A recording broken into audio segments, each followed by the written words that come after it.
All right, everybody, how's it going? It is September week 1, and that means we are just a few short weeks away from Anniversary 4, the biggest event of the year. It is going to be big. We've had several matches already announced, and we'll get this. We'll do that here in just a moment. But first, in 2 weeks, we actually have our next Infamous. We had our last Infamous, back in April, and we're going to have one more Infamous, as it was announced a few weeks back, another 2-hour TV special, and, of course, what was already announced when it was announced, Hikaru Shida is cashing in her Women's Opportunity Trophy, trying to take advantage of the disorder that is going on within Heyman International by attempting to win the Women's Championship just 2 weeks before Anniversary. Io Shirai, of course, not putting it on the line as she'll be in tag team action, but maybe Hikaru Shida looking for her moment and perhaps a match at Anniversary as well. So Hikaru Shida versus Io Shirai just 2 weeks after Io Shirai just beat Leva Bates at After Dark for the women's title. And, of course, we have a couple of matches determining Opportunity Trophy qualifiers. We have, of course, one competitor already in Prince Devitt. We'll get to that in just a bit. We'll be looking for a couple more. We'll have one this week as well as next week. And then in Infamous, we have two matches, starting with the two American Wolves facing off against one another. Davey Richards versus Eddie Edwards. Only one of them can go to the Opportunity Trophy ladder match. We'll see who takes that one, as well as another big qualifying matchup, and that will be Pete Dunne versus Sami Sabay. Couple of big names there, and we'll see exactly who comes out in that one. We'll still have a couple more matches, I think, lined up for Infamous as well that we haven't quite gotten to, that probably will be announced within the next week or two. But like I said, at the end of the month is the big Anniversary show, one of the biggest shows we're going to do. And it, of course, takes place, I've already planned at Hilton Coliseum in Ames. But we have several matches that have been lined up already. We had two matches originally before After Dark, but we've lined up probably at least another 5 at this point. Of course, the original 2 matches that were lined up before After Dark, the 6-woman tag grudge match, the Revolution finally getting their hands on Portia Perez for what she has done. One night only Portia Perez coming out of retirement to team up with Nicole Matthews and Madison Eagles as Shimmer and Shine. She will be just a manager afterwards. She has been removed from her position as the assistant commissioner to Mick Foley. But for one more time, she will step into the ring. Speaking of stepping into the ring one more time, a big tag team match. The implosion of Heyman International has been happening, and Io Shirai will tag team with her longtime friend and tag partner Kana to reform Triple Tails S for one night only, as she will face Thunder Rock in Io Shirai and Mayu Iwatani. Now, Io and Mayu have been fairly effective as a tag team. I think the last time they teamed together before, just a week or two ago, was I think back at Final Fight when Kyrie and Dash had beat them, but generally they have a fairly good winning record as a tag team. Of course, we have the Opportunity Trophy ladder match as well. Only one competitor determined right now. The other 5 spots will be filled in within the next few weeks. Prince Devitt, of course, the first one, with some underhanded tactics, with Samoa Joe interfering to allow him to get the win over Katsuyori Shibata and get his name to be the first one in the Opportunity Trophy ladder match. And, of course, one of the major upsets in Hawkeye Pro Wrestling history happened when the Birds of Prey won the fatal 4-way sudden death tag team match. They will challenge the Time Splitters for the Hawkeye Pro tag team titles at Anniversary. It's going to be huge. This is going to get much more personal than I think just about any of these others, as I know that there's been a lot of history between the Time Splitters and Lady Beard, and especially Kushida and Lady Beard, and this could get extremely personal. Falls count anywhere for the tag team titles. And then Kenny Omega had spent the last couple of weeks wanting and demanding a challenger, and at After Dark he got his challenge. It'll be a special cross-promotion challenge as Hawkeye Pro goes up against WWE. Big-time matchup, Kenny Omega versus Seth Rollins. Kenny Omega was, of course, wondering who he was going to face to prove that he is indeed one of the best in the world, and he's going to face one of the best in the world when he faces Seth Rollins at Anniversary.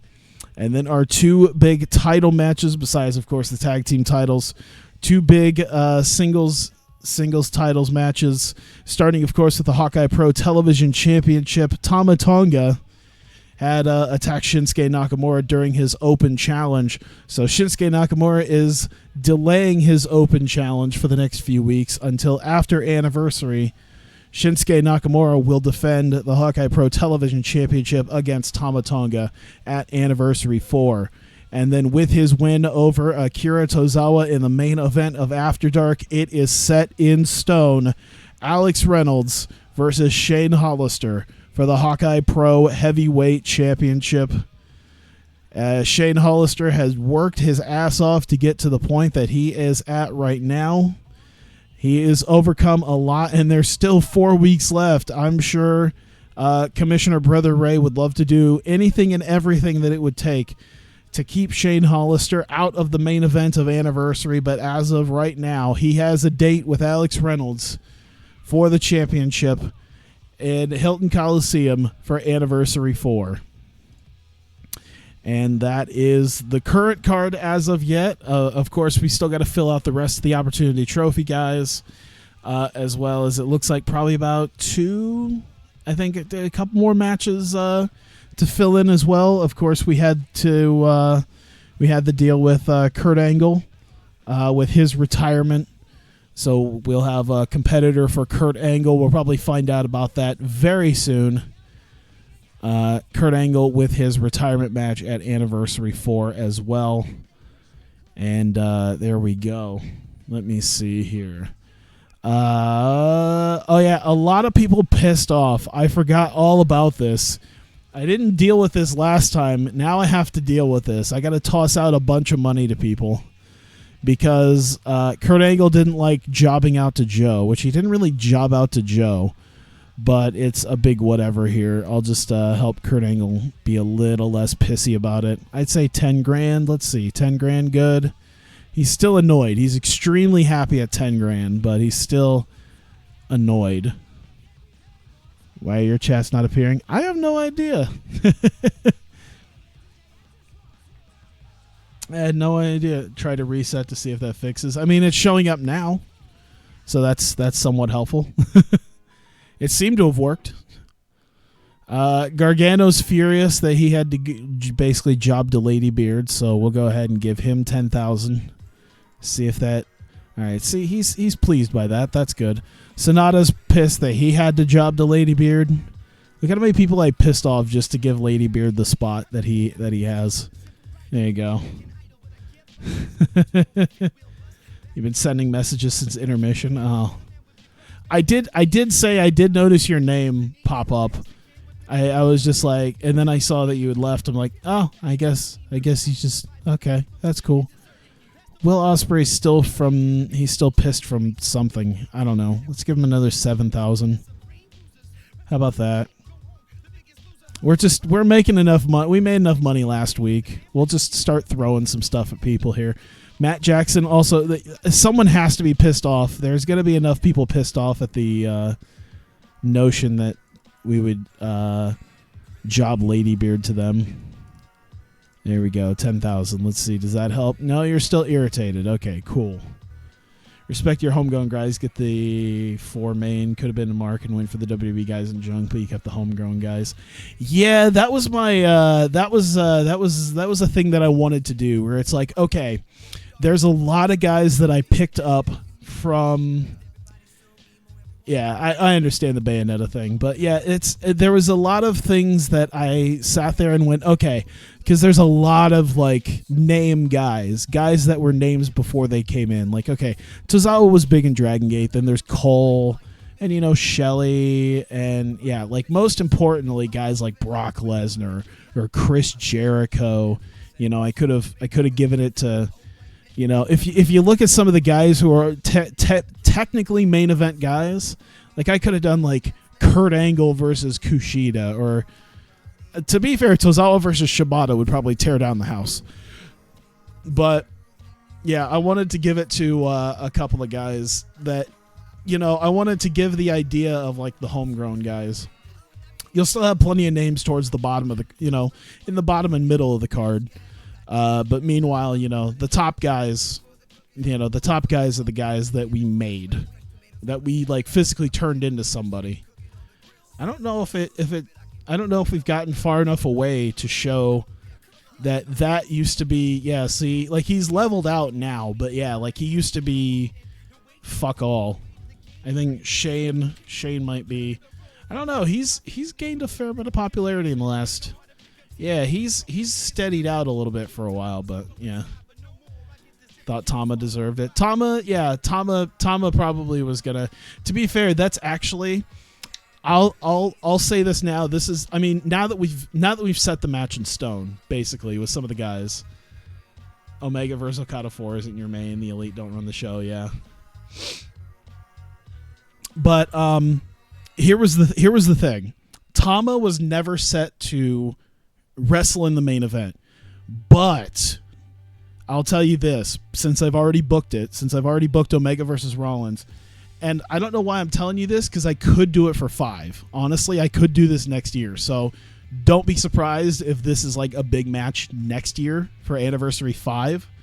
But the original idea, literally when Tama Tonga dropped the title, the idea was to give him the special match at Anniversary, and it was going to be Tama Tonga versus Roman Reigns.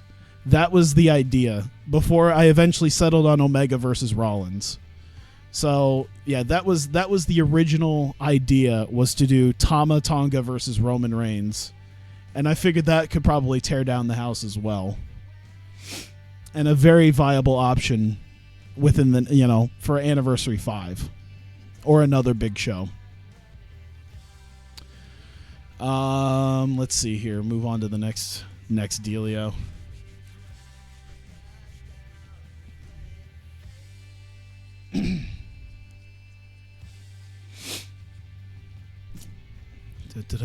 Also, since it's pretty much set in stone now, when I was going to do Tama Tonga versus Roman Reigns, I also had the idea of, I think it was Alex Reynolds, Shane Hollister, Kenny Omega, and Akira Tozawa in a fatal 4-way for the title. That was my okay, so it was originally Reynolds versus Hollister. Like literally 11 months ago, it was Reynolds versus Hollister. And then like I started changing it over to, I think I was going to do Omega versus Hollister. And then I saw that Omega Hollister didn't have the chemistry and it was probably going to stink up the joint. So then I moved to Reynolds, Hollister, Omega, Tozawa. But I moved it away to just Reynolds versus Hollister again, and then gave Omega, and I think Tozawa has something as well. And there we go. Let's see what we got here. Oh, deals are expiring everywhere. Jesus. Oh, is this where Show and Yo come in? All right, Show's in. Cool. Yo will be in soon. Broadcasting. Scandinavia. Negotiate. Extend the deal for Adrenaline for 3 months. Unlimited late evening. All right, let's go. Cool. Tozawa should get the title and run on an open challenge. I got to tell you, my other idea, since this obviously isn't going to happen by Anniversary, my other idea when I first brought in the guys from Hulkamania was there was about 7 or 8 guys I was going to bring in besides just the 3 that I did, because I brought in Rude Hero and Johnny Mundo. And I was going to bring up at least like 7 of them and do a brand split. And my idea was to do like an NWA style thing. And actually that was my plan, was to start running like an NWA style deal as a second brand, headlined by did I just do this one? No, I didn't. Headlined by Tozawa versus Shibata for the NWA world title. Since that did gangbusters originally, I wanted to do it again. There we go. Extend the deal 3 months. There we go. And I mean, still could be a thing that I could do, but I feel like at this point I could probably do it, but I don't know. All right. I think that's about it. Let me see. To be fair, I could try to do something like that for like the final year, because assuming by this time next year TEW 2019 is going to be a thing, I could just try to go bonkers with the next year once anniversary's done and be like, all right, we're gonna just go crazy and do whatever. I felt like there was something I was missing. I felt like there was a broadcasting deal I could have gotten. I don't know if it was here or elsewhere. No, it was something like that, but it was a little bit bigger. I think Japan's also another one that I'm relatively close to getting an actual deal with, because I got some decent deals right now, but not a lot. And I think I'm going to get a much better deal here soon. Maybe it was Mexico. Not yet. Yeah, because everything in Mexico is pretty much USA as well that I don't want to do. Although the idea of running all my shows on PBS does sound quite fun. My discontinuous, I need to release the save, yeah. Run as Hawkeye Pro and ruin it. When where's Cody? You mean like in this save, or because I believe he's still with Hulkamania at this point. Yeah, Cody is a main event star for Hulkamania in this. Or am I missing something? Missing a joke that might have happened? I have no idea. Oh, you know who I should find? I don't even think he's on here. Where's Pierre Carl Oulet? Only the greatest. I want Pierre Carl Oulet. Where is he at? I need to bring him in and just have him run roughshod. Retired wrestler by ass. I watched fucking Joey Janela's Spring Break, and this motherfucker put on a clinic. This motherfucker did shit that I don't know why one would do it. Oh, was legit curious? Okay. Dude, fucking PCO. I need to bring out of retirement. I need to give his aerial ability to like at least an 80 and just have him run roughshod on people. Fucking PCO just killing dudes. Oh, that'd be amazing. Let's see here. Anything on Helico's injured?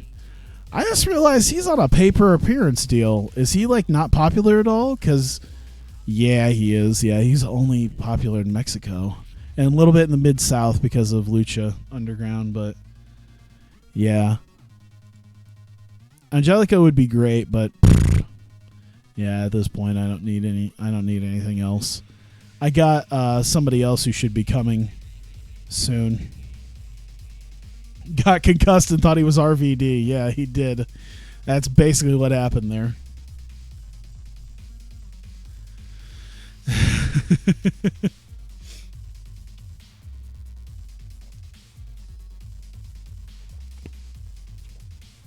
I just watched that actually again just a few hours ago. Just like an hour or so before before I started streaming, I watched it again. I watched it with like the original commentary, and they couldn't give like less of a fuck of what PCO was doing. So I just felt like I had to do it again with the New Legacy commentary. Thoughts on TakeOver? I heard it was good. I haven't seen it personally. I was hanging out with a friend, so I don't know. I've been told it was great. It was amazing. It was awesome. Ron Killings has retired. Hey, I didn't even know he was officially retiring. That's fine. He's got a managerial role anyway, and I think I hired him as anything. So even if he's officially retired, I don't give a fuck. It's fine because he's not a great wrestler anyway at this point. Yohei Yo will be here in a week. Show I think is a little bit longer. Let me try this. Let's see. Show. Look at that. Look at that cute boy. I should just let it linger there. Just like, ugh, look how adorable he is. And then Yo.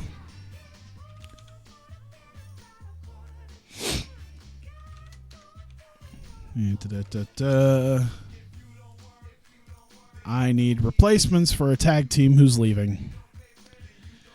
The match you did in love with your whole heart was the women's match. Interesting.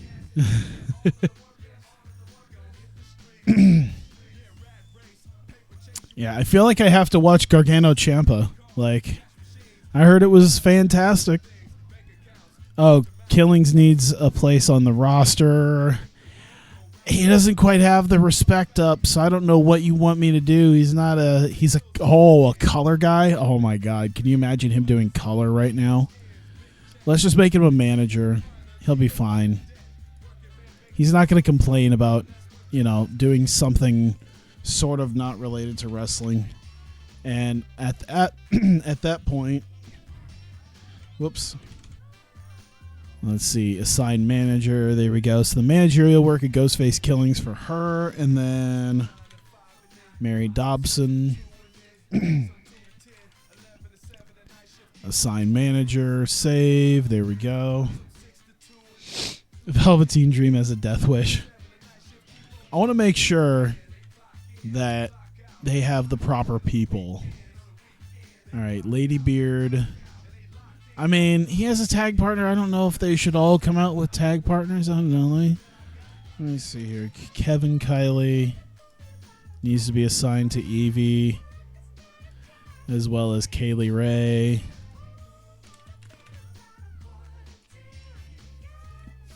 There we go.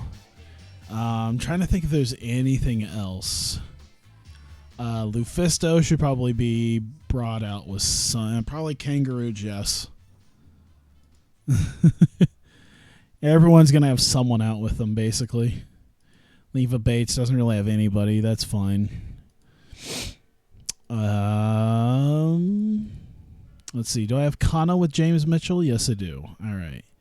I think I'm about good then. Do I have Dash come out with Kyrie? No. Okay. I also screamed, just fucking kick the bitch at least 5 times in Almost Black. Nice. All right, there we go. Take the save. And I think oh yeah, Rollins needs a gimmick. Oh boy, what's his gimmick? What's this guy's gimmick? He's cool. He's a cool guy. What type of cool guy can he be?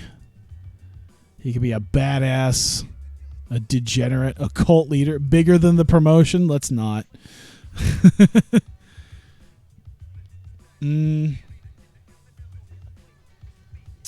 Hustler, happy-go-lucky, fans own. I don't know if I like all that. Let's look at like a unique one then. Teenage Angst Incarnate. That'd basically be a degenerate. Let me see here. Didn't like wrestling, so the promo video for Ciampa. Gargano, why would he do that? He was just his friend. The charismatic enigma, Seth Rollins. Oh, that'd be great. He just comes out in face paint, the Jeff Hardy face paint. The Crow. Oh, my God. Isn't that basically... Oh, my God. Yes. No better way to bring this full circle than to have him be the game, Seth Rollins. You fought the man. Now you've become the man. Oh, God. What are Show and Yo going to be? Besides, there's not a lot they can do. Okay, Yo can't really do a ton. So Show's probably going to decide this. He could do legitimate. Okay, so what type of legitimate thing can he do?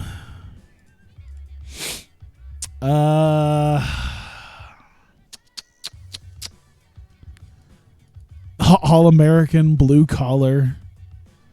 Oh, my God. All right, let's look up a unique gimmick. Let's give him something. Let's give him something. Oh, my God, he's Jushin Liger. Oh, he could be Jushin Liger. Oh, my God. High energy would be the perfect thing, but I feel like Jushin Liger. Jushin Liger would be perfect. Oh, but Eddie Edwards is already going to be Jushin Liger. Oh, my God. All right, let's do it. Let's do Jushin Liger. Jushin Liger. And he'll be high energy. All right, now I need to Photoshop. I don't know if I can Photoshop Jushin Liger's mask onto Show. I don't know if this is the greatest idea. You know what I'm gonna do? I'm gonna do high energy for right now. And if I can get Jushin Liger's mask photoshopped on the Show, I'll do it. There you go. All right. Everything else. Oh, Ospreay needs to come back into the fold. Let's just auto push. There we go. Jushin Liger and Taikyo mask. Oh my God. I'm kind of down for that, honestly. Just use a pic of Liger. What's the difference? Very good point, actually. You know what? Very good point. But they still come out to Roppongi 3K's music. Oh, my God. Nakamura can be their manager for that. He's their lackey. Or they're his lackey. They'll join. Oh, my God. They could join Los Ingobernables.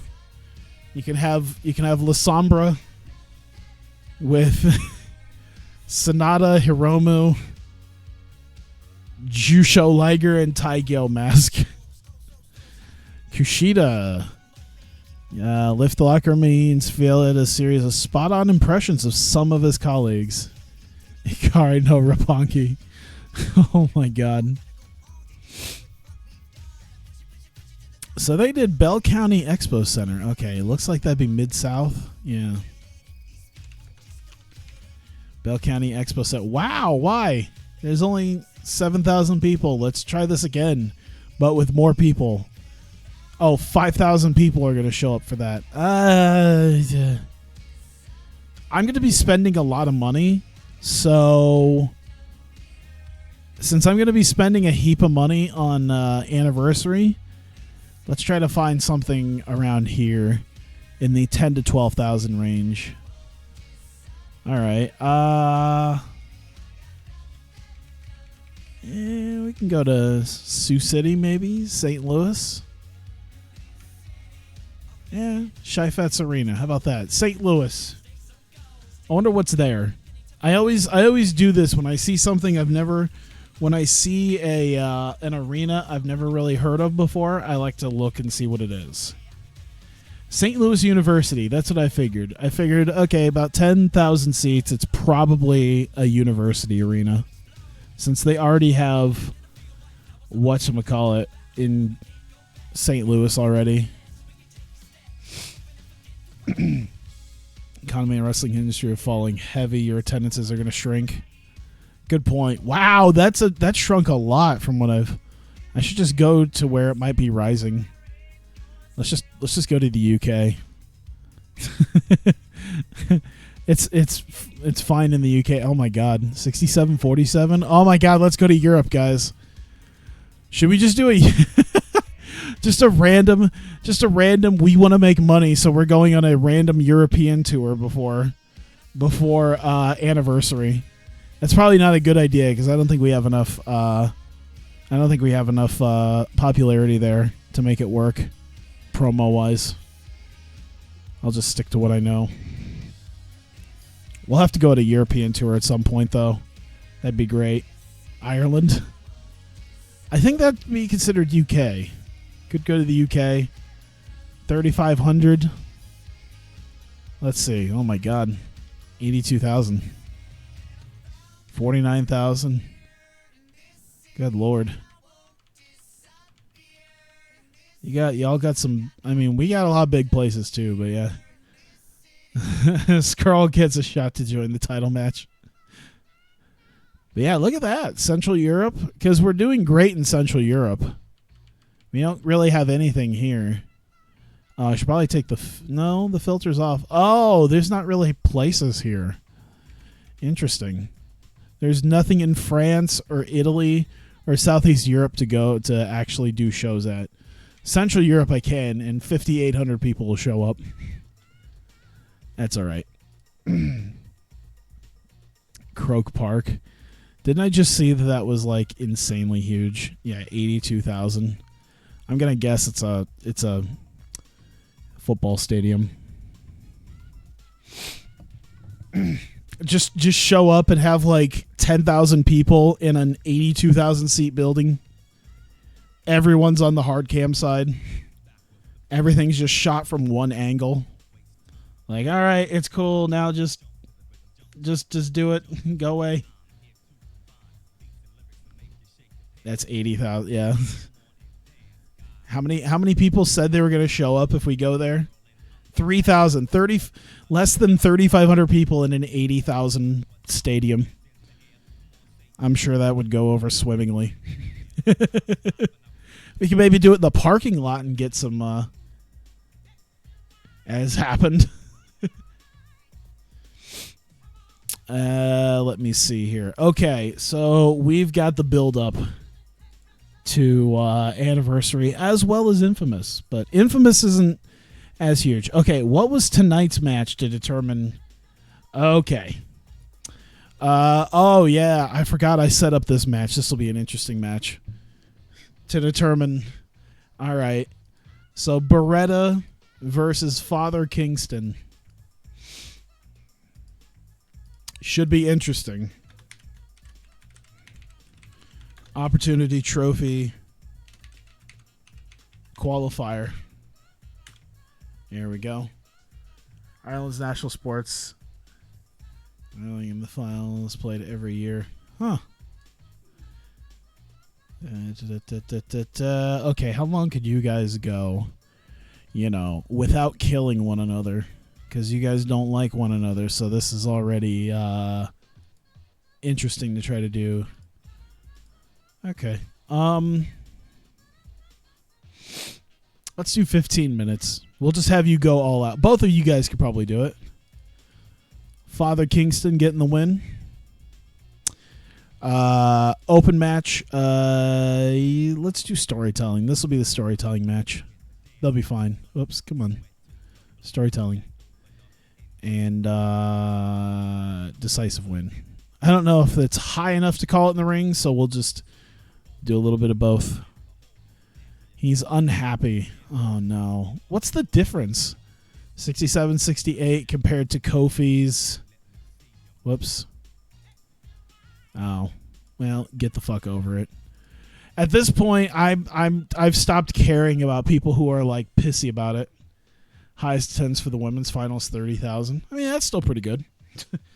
For a women's anything. Like in America, I don't see that really happening. Maybe like I think the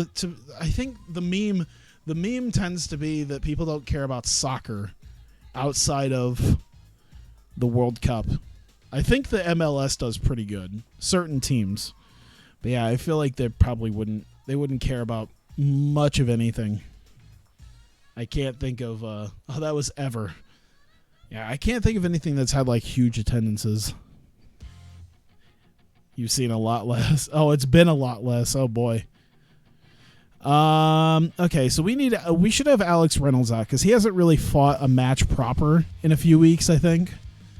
Let me look.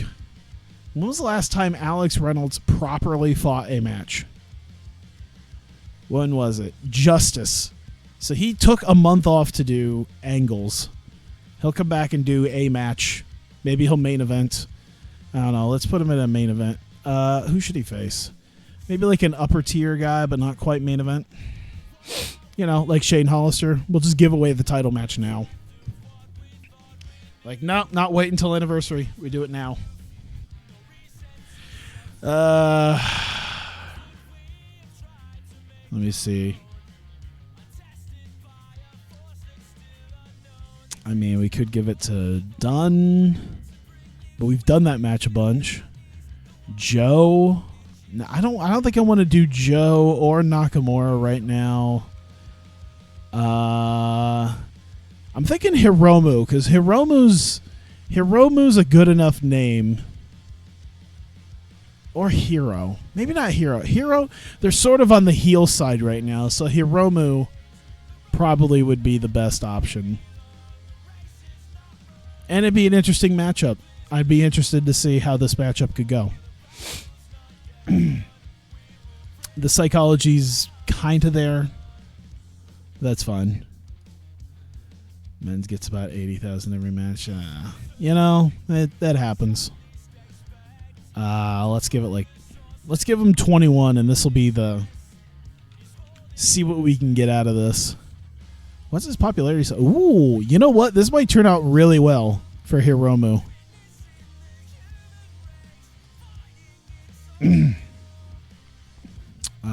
Reynolds.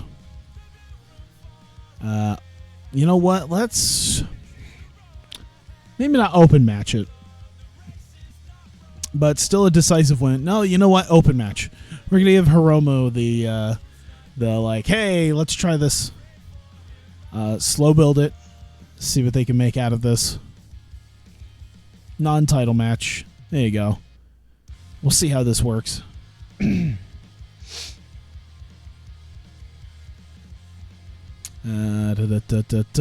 me see here. Other guys that we have with this idea. Omega. I don't think he wrestled at the pay-per-view. Pretty sure he didn't. So, all right. Yeah, we'll build up to that then. So, Kenny Omega will come out. We want to build up the Omega Rollins match as well. He'll face kind of a lower tier guy.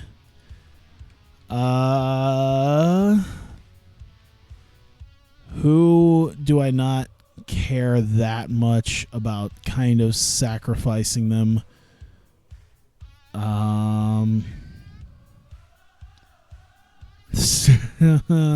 He's neutral at this point. You know what? Just for the sake of, let's see what the hell happens to this. This could turn out really well, honestly. It'd be interesting to see what happens here. I feel like adjusting Omega's stamina, by the way. That 80 stamina just doesn't feel right. Let's try Omega Gargano. Just it's amazing. Have we done that match before at all? Way back in January, he got a 78, and since then both guys have done pretty well for themselves, I'd say.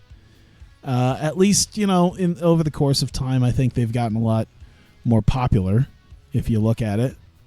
Yeah, there's definitely a big bump. So this probably end up very well. Yeah, from January, he's been on fire.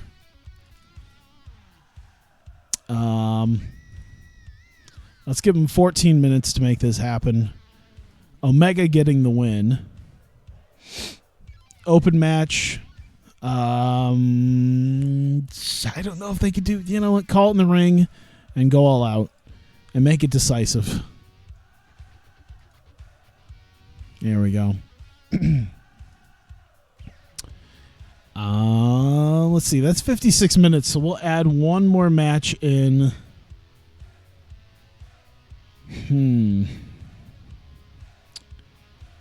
We should do 2v2. We should do a tag team match. Who should be in it? I'm not 100% sure. Let's do Birds of Prey. We'll get a little bit of positive momentum going into the match because they could desperately use some. Who is, you know what? I bet Gallows and Anderson will job to him. Here's my assumption that Gallows and Anderson will probably be willing to do the job. I could see it. All right, so we'll do like we'll do 14. Nah, we'll do 13. We'll make it a smaller thing. Dalton Castle will get the win here. That should help him out, I think. Yeah, he could probably use it as well.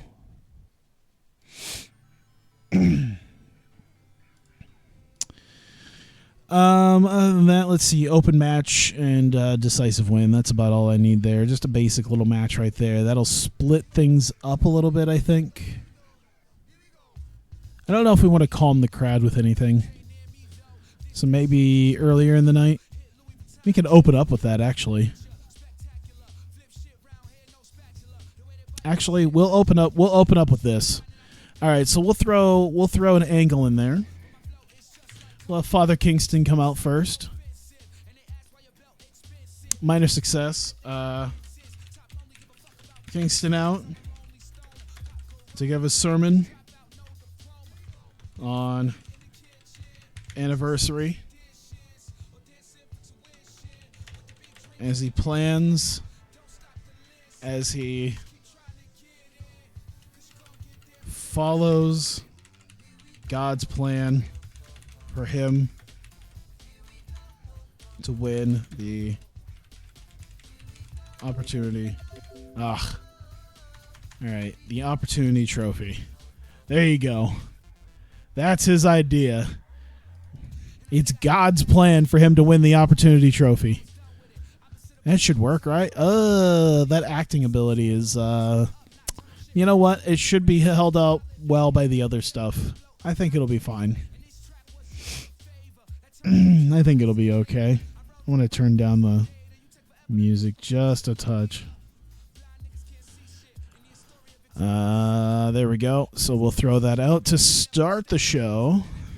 And then we'll move into a little bit of something else before anything. Actually, yeah. Let's do... I think I want to start off with Shane Hollister doing something.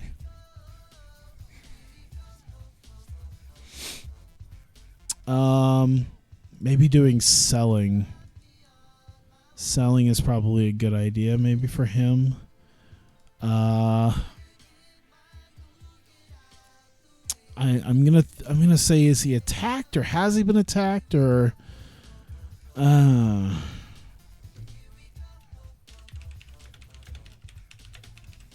Shane is found backstage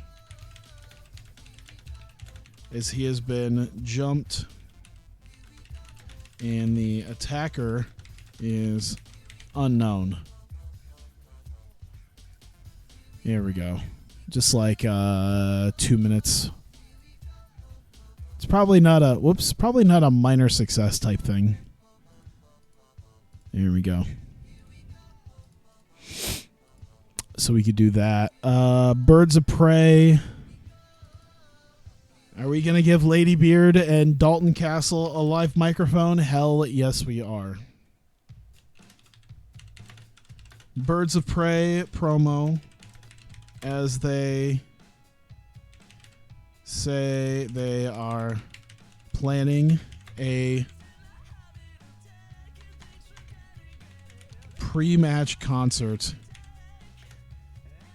for Anniversary. So a little bit of something we could have for them going into Anniversary is having them do a pre-match concert, maybe to help out things. Who knows? I feel like this should lead into Alex Shelley versus Kushida.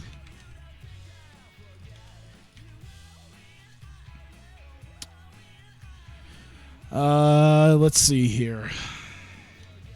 Time Splitters are lounging somewhere. Lounging somewhere, eating junk food.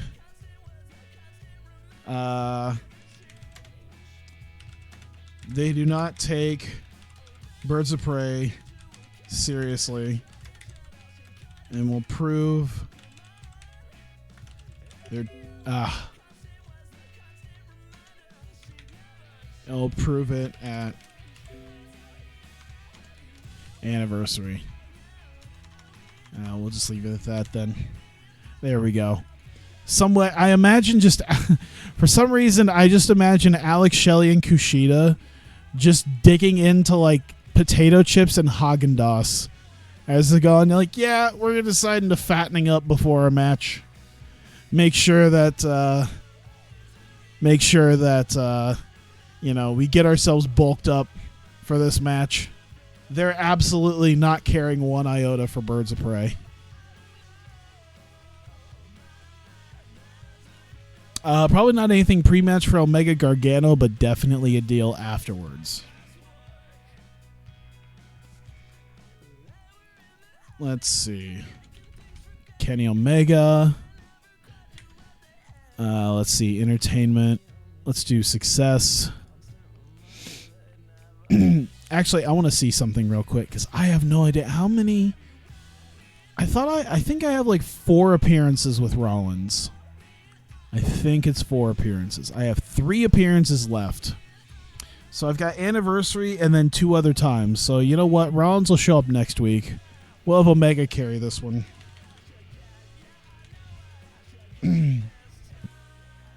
Let's see. There we go. Let's see. Omega grabs a mic and runs down Rollins and his need to attack him at After Dark from behind. There we go. So like 4 minutes on that. There we go. There, Reynolds versus Hiromu. Let's see here. Brother Ray, Alex Reynolds.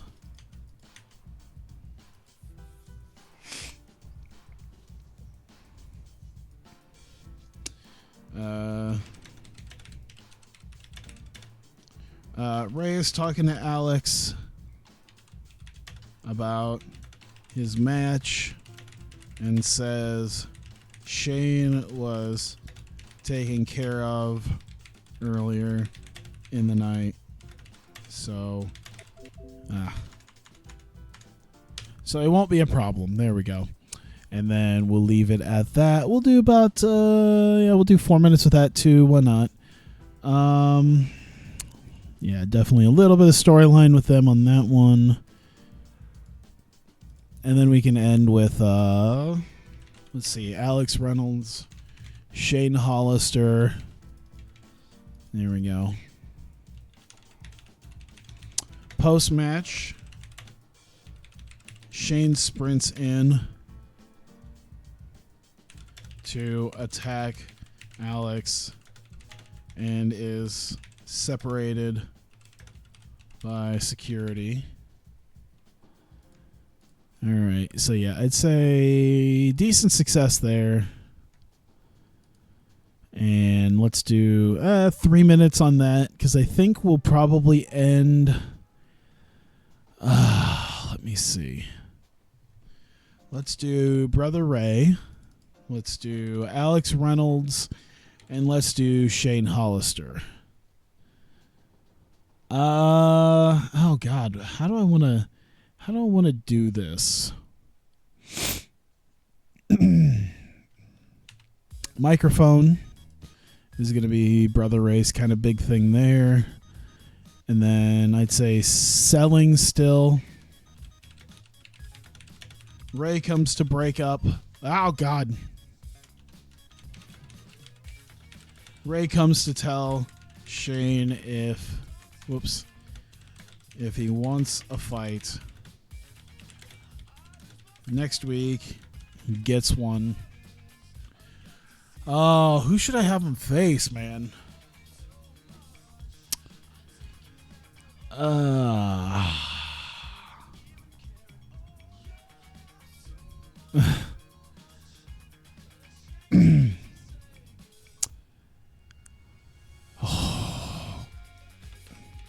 trying to think who the best possible option for Shane Hollister to fight in a match next week to give him the biggest possible way of getting his ass kicked. There's a few guys on the roster I could give him to. Shibata, Joe, maybe Angle, but he's a little bit broken down. Tamatonga. Lesnar seems like he'd be the best possible option, honestly. Let's do Lesnar. There we go. And we'll use his overness on this. Might help. Yeah, Brock is probably the best possible option for this. We'll have him off screen for this, so we don't have to pay him. Yeah, minor success, a decent success on that, and a decent success on that to help build up the show a little bit. There's still a low deal as they're knocking into each other. So 3 minutes. There we go.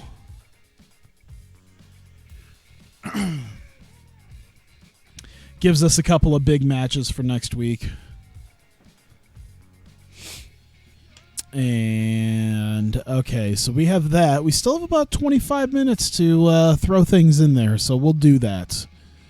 Kurt Angle.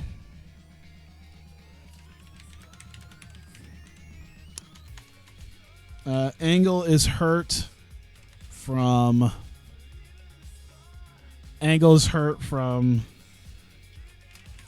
After Dark, but is very close to deciding who his last match should be against. And here we go. But will announce next week who he wants to face in his final match. There we go. And then we'll leave it ambiguous like that. 5 minutes of him talking about it.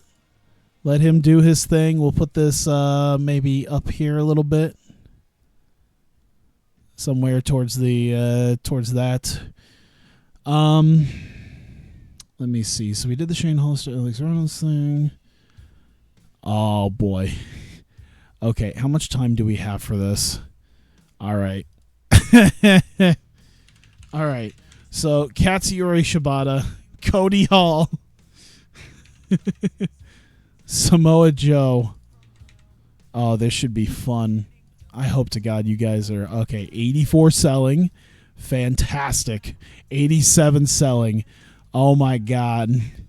This is going to be like 6 minutes, I guess. Shibata is pissed and storms Joe's locker room. Huge brawl around backstage until separated.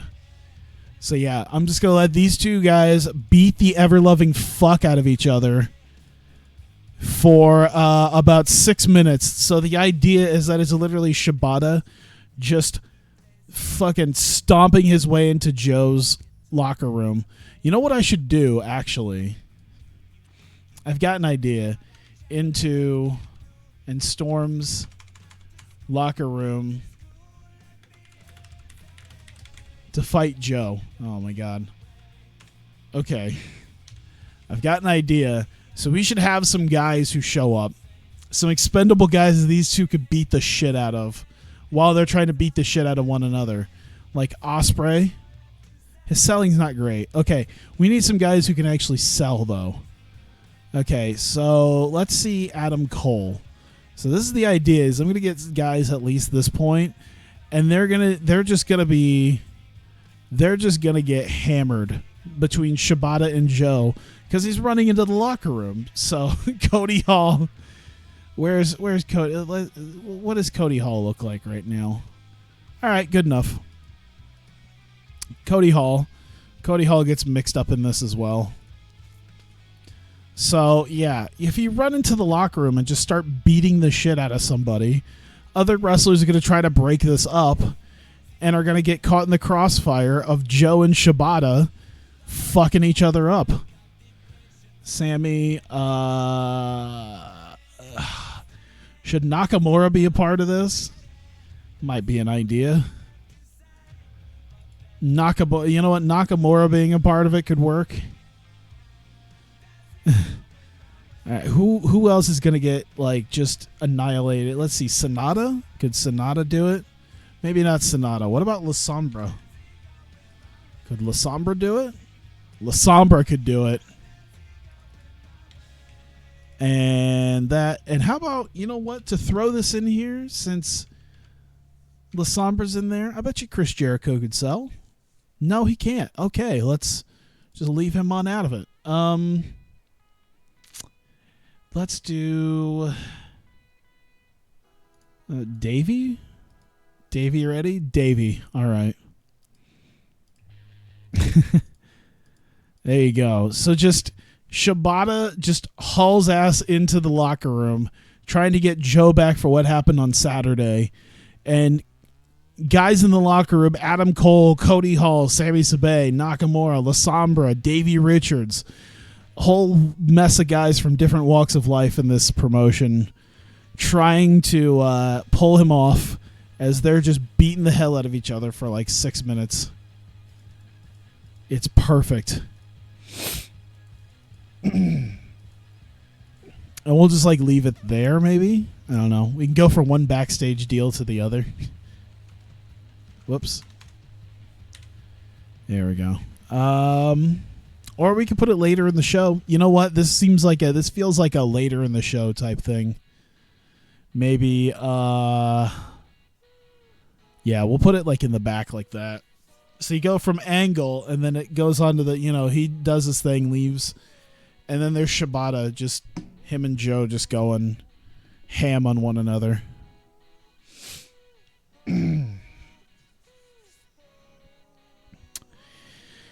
Let me see here.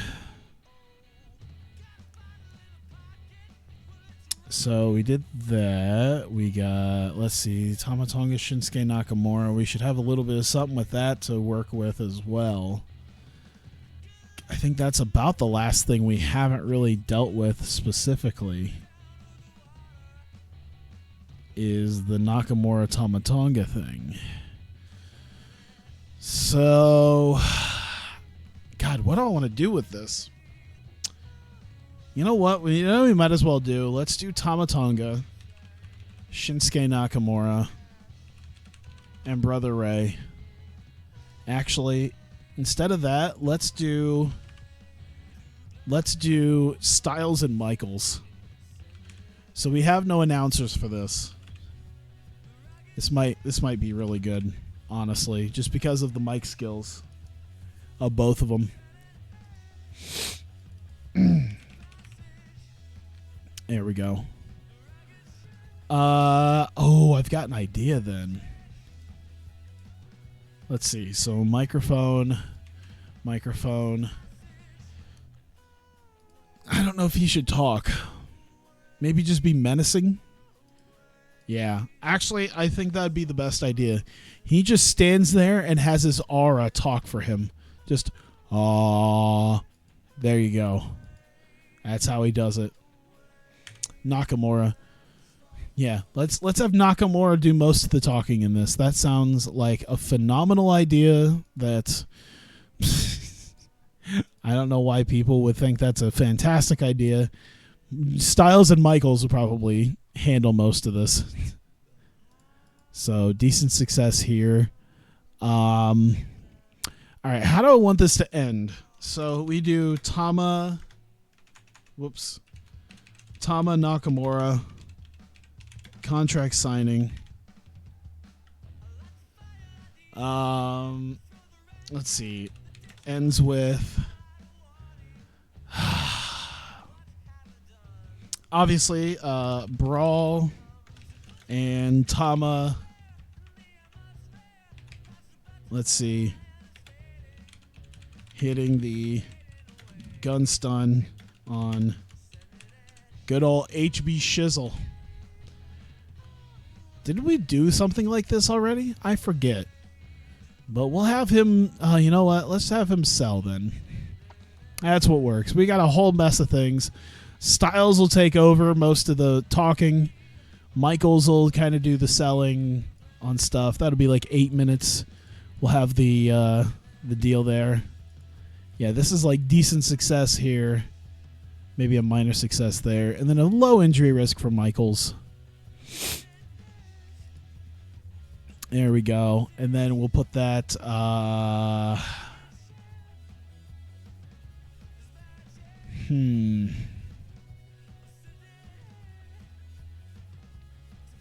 Maybe before that. That seems like an idea.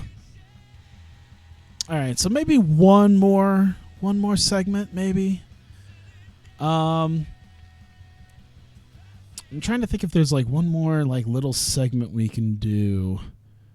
Who's next week in the Opportunity Trophy deal? Ooh, okay. Akira Tozawa. There we go. Minor success. Tozawa out to let's see. Actually, let's do Chris Jericho as well, with La Sombra not really doing anything. We'll help him out by having him out there to take a little bit of stuff, but Jericho will be... All right. Tozawa runs down Sombra before the qualifier next week. Y2J. What does he do? Maybe he doesn't like immediately gets in. Let's see. Disagrees and takes German suplex. There you go. But he's mostly doing that. He's mostly doing the talking, so it helps. And we can do like 6 minutes of deal there. 125 minutes officially. You're still here. I had to take a shower. Well, I appreciate that. Taking a shower, of course. I can smell you from here. No. All right, 125 minutes. It is showtime. I think. God, I hope I didn't. Was there? Oh man. See, now I gotta think. Like there wasn't really anything I straight up. I mean, technically, okay. We didn't do much with the.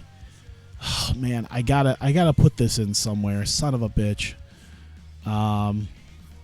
All right, that's what we'll do here. Because we got to, you know what? We'll take out the Tozawa La Sombra thing.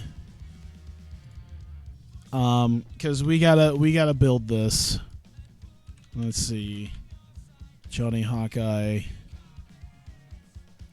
Robert Roode. And Chris Hero. So we'll have him talk. I think it's kind of like they can all kind of talk. Here we go.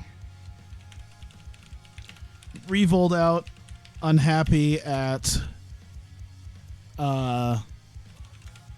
not destroying day one. Challenge. Challenge for 4-on-4. Whoop. 4-on-4 at Infamous. There we go. And then we can leave it at that point. Because I need to kind of deal with that as well. So we'll put this out here. There we go. Perfect. All right, I think we're good to go. All right, so starting off the show, 10,600 people in Chaifetz Arena. I believe that would probably be a sellout. We start off with Father Kingston coming out before his match, and got the show off to a strong start as he gave a sermon complete with a podium and everything. His sermon was on Anniversary and how he is following God's plan for him to win the Opportunity Trophy. He, of course, talks that it is in his name that he is following his destiny and the plan that God has for him to eventually become the heavyweight champion, and that starts with Anniversary, and that starts with his qualifying match tonight. And, of course, fantastic match. You know what? For two guys that legitimately don't like each other, they got great chemistry. Perfect. So, great wrestling and good heat. Father Kingston getting the win over Beretta after a Trouble in Paradise. I feel like I need to give that a different name. Like the Smite. Something somewhat religious. That'd be good for the name for the Trouble in Paradise. Because even with as like New Day doesn't make as much sense. Maybe give it a new name. The Smite Kick. I don't know. Either way, Father Kingston joins Prince Devitt in the Opportunity Trophy ladder match. The SOS. It could work. I don't know. Maybe something. I have no idea. I'll probably think of something. But either way, Father Kingston joins Prince Devitt in the Opportunity Trophy ladder match. 4 competitors to put into that match. Of course, next week we'll have a match. We'll, of course, decide between Davey Richards and Eddie Edwards at Anniversary, as well as Pete Dunne and Sami Sabay at Infamous. So we are rocking and rolling. And we go to Shane Hollister. He has been found backstage. It appears that he's been jumped and attacked. The attacker's unknown. Not sure what happened in that regard, but Shane Hollister is out, and people are tending to him as well. And we just move right along. Revolt coming out, and it's original, I swear. Revolt is unhappy at the not destroying day one. Of course, Robert Roode got his win over Matt Cage, but Adam Cole was unsuccessful over Afanoy Jr. after all the insanity that ensued. So they want to make this dead even, and Revolt are throwing out the challenge for Infamous 45, and that is Revolt versus Day One in I would say an 8-man elimination match. I'd say almost Survivor Series style, and we'll throw that out there right now as a potential match. We'll just line that up now. Io Shirai versus Hikaru Shida. Then, of course, I should do this real quick because we're gonna have Davey Richards and Eddie Edwards face off against one another.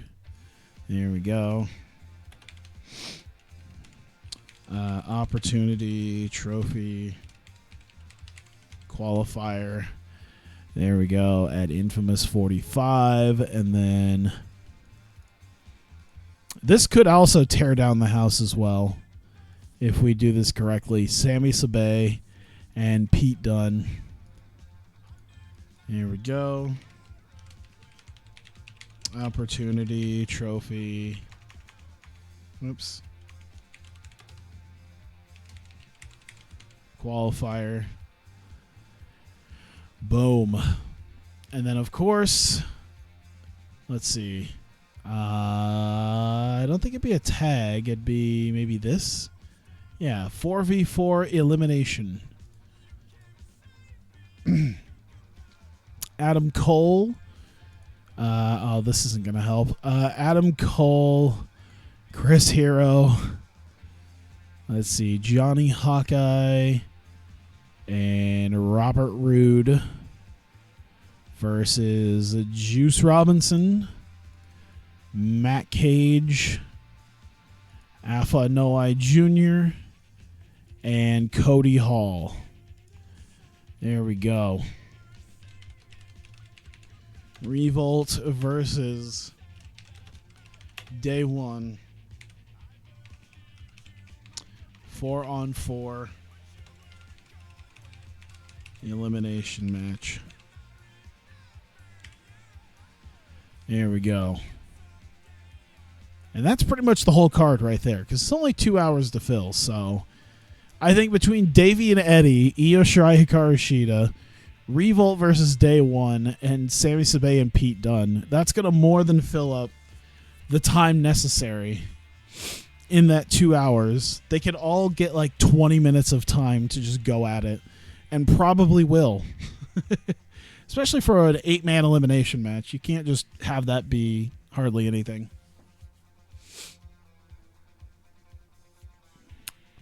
So there you go. The challenge has been thrown down. It's assumed that maybe it'd be agreed upon. We'll find out next week, of course. But, yeah, Lady Beard comes out with Dalton Castle, the Birds of Prey, celebrating their eventual matchup against the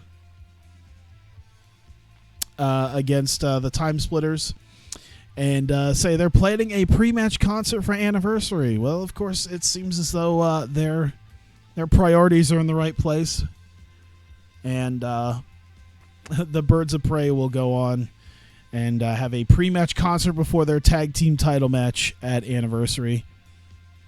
Damn. Oh, 4 jobbers. Jesus Christ. That might be the lowest tier match I've had in forever. Damn. I really should have thrown like a nobody, and then I should have thrown like one of these guys in with like someone with a little bit into it. Doc Gallows got an 81. What the fuck? Gallows got an 81. Anderson had a 77, but because it was 4 job guys, they did not care. Dalton Castle pinned Carl Anderson, and the Birds of Prey got it.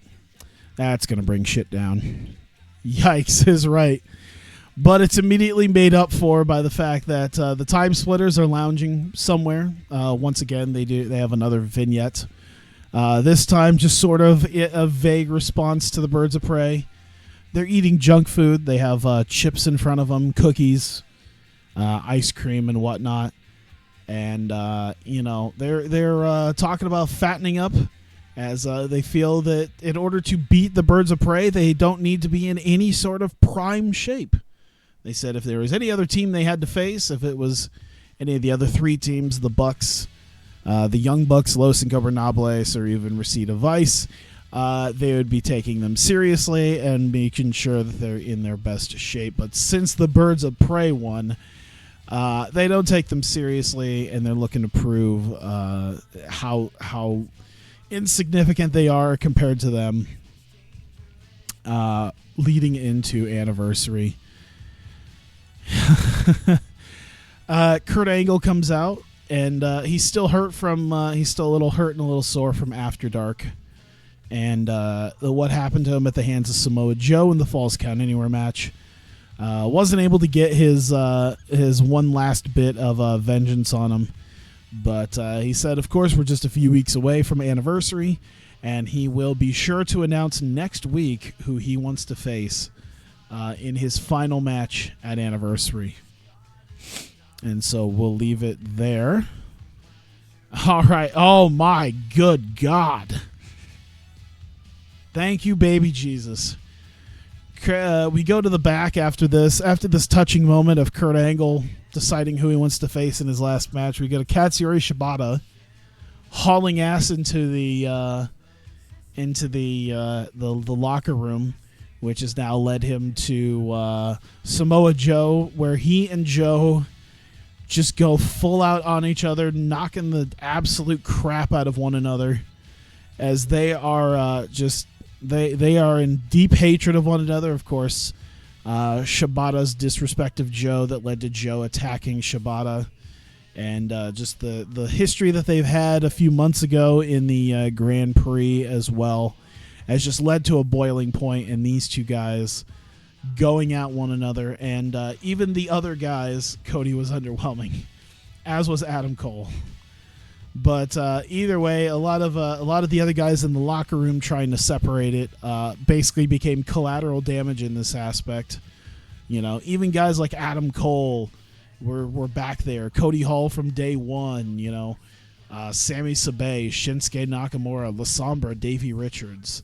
Actually, to be fair, this is very much like a Faces locker room, with the exception of Cole. I felt like I probably could have put one of the other day one guys in there, and it could have been like a Faces locker. But then again, Joe was in there, so it doesn't make all the sense.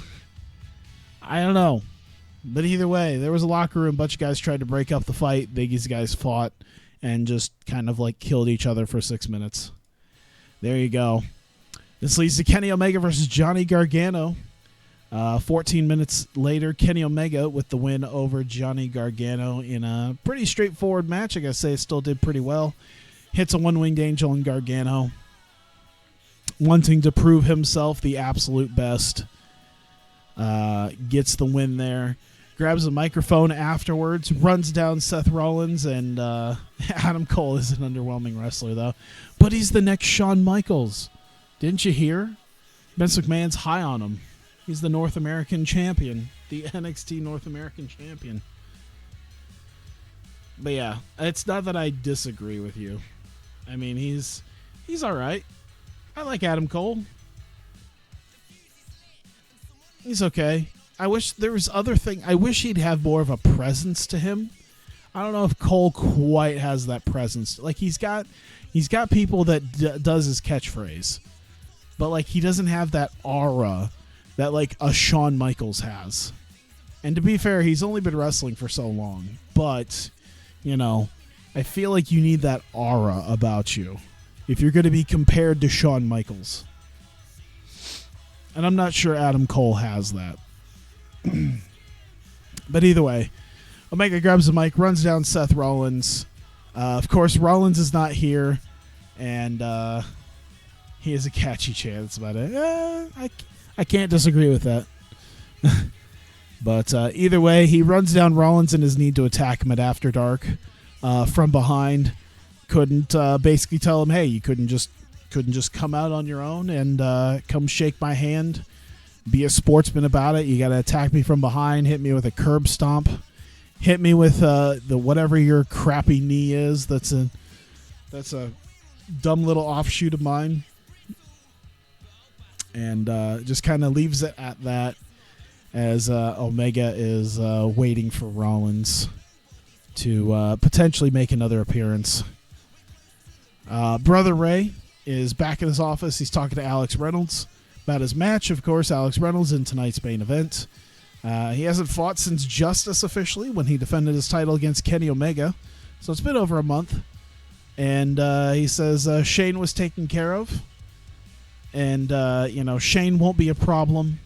He might be a little over eager, like a chihuahua. and not to worry about him, because he's not going to get involved. Shane was perfectly fine being taken care of, beforehand. Perhaps insinuating that Brother Ray definitely knows something about what happened to Shane Hollister. Doesn't matter too much. And we get the official contract signing between Tama Tonga and Shinsuke Nakamura to make it official. The television title match, as Shinsuke Nakamura signs the fact that he will not be giving out an open challenge until after Anniversary. And will defend it against Tama Tonga. And after the signing ends, it ends with maybe a few words.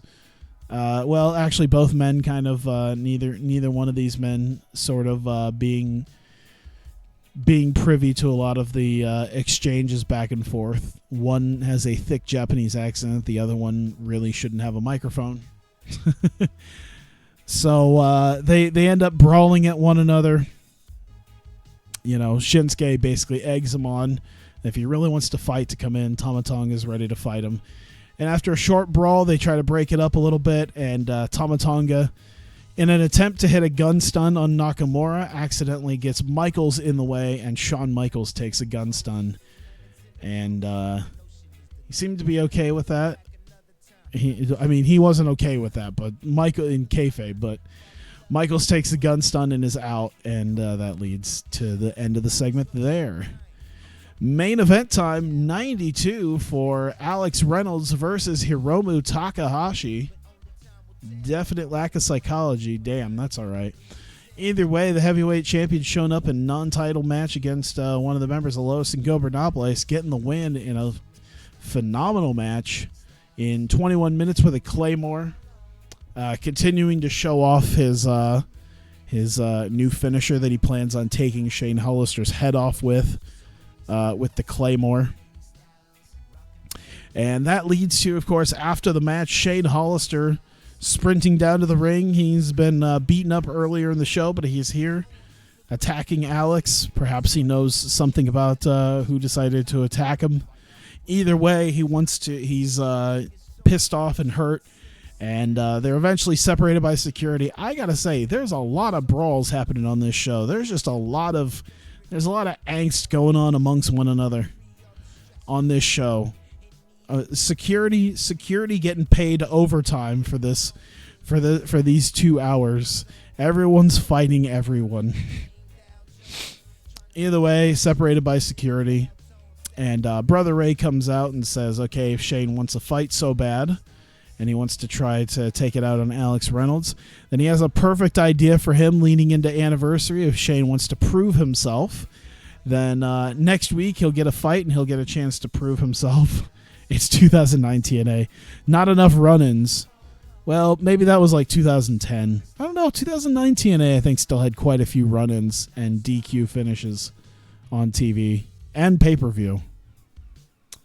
But either way, if Shane wants a fight, he's got a perfect opponent for him, and that is Shane Hollister next week, taking on none other than Brock Lesnar. And there you go. We'll see what Shane Hollister's capable of there. Next week. And that is the end of the show. 85. Pretty good, honestly. I was expecting lower for some of the stuff that happened. But I'll take it. Even with a couple of blunders on the show, did pretty okay. There we go. Yo has returned to the company. What? I don't remember sending him away. Nicole Matthews is now located in America. The developmental contract of Riho is up for renewal. We should probably try to grab her again, shouldn't we? Oh yeah, did we only sign her for a year? I mean, she's she's only 22. Great wrestler. I might want to keep her down there though for right now, because I don't know what to do with her right away. But she's coming along. She seems to be coming. She dropped a lot over the last few months, so kind of hitting the reset button on her Her career seems to be helping out a little bit. And she's still young, so we'll give her $3,100 for a developmental deal. Waste of time. Okay, fine. Written deal, but you're still going to be down there working. No, we can go down to probably 3,000. Oh God, yeah, I already offered her 3,500 like a dork. All right, well I got to pay her 3,500 now. There you go. All right. 2.93, Jesus. Cody Hall doesn't connect with the fans, in my opinion. The kid has little upside. Oh, boy. Cody Hall doesn't connect with the fans. Ah, shit. Wow, he seemed to have, well, he didn't jump too much, but he got a little bit.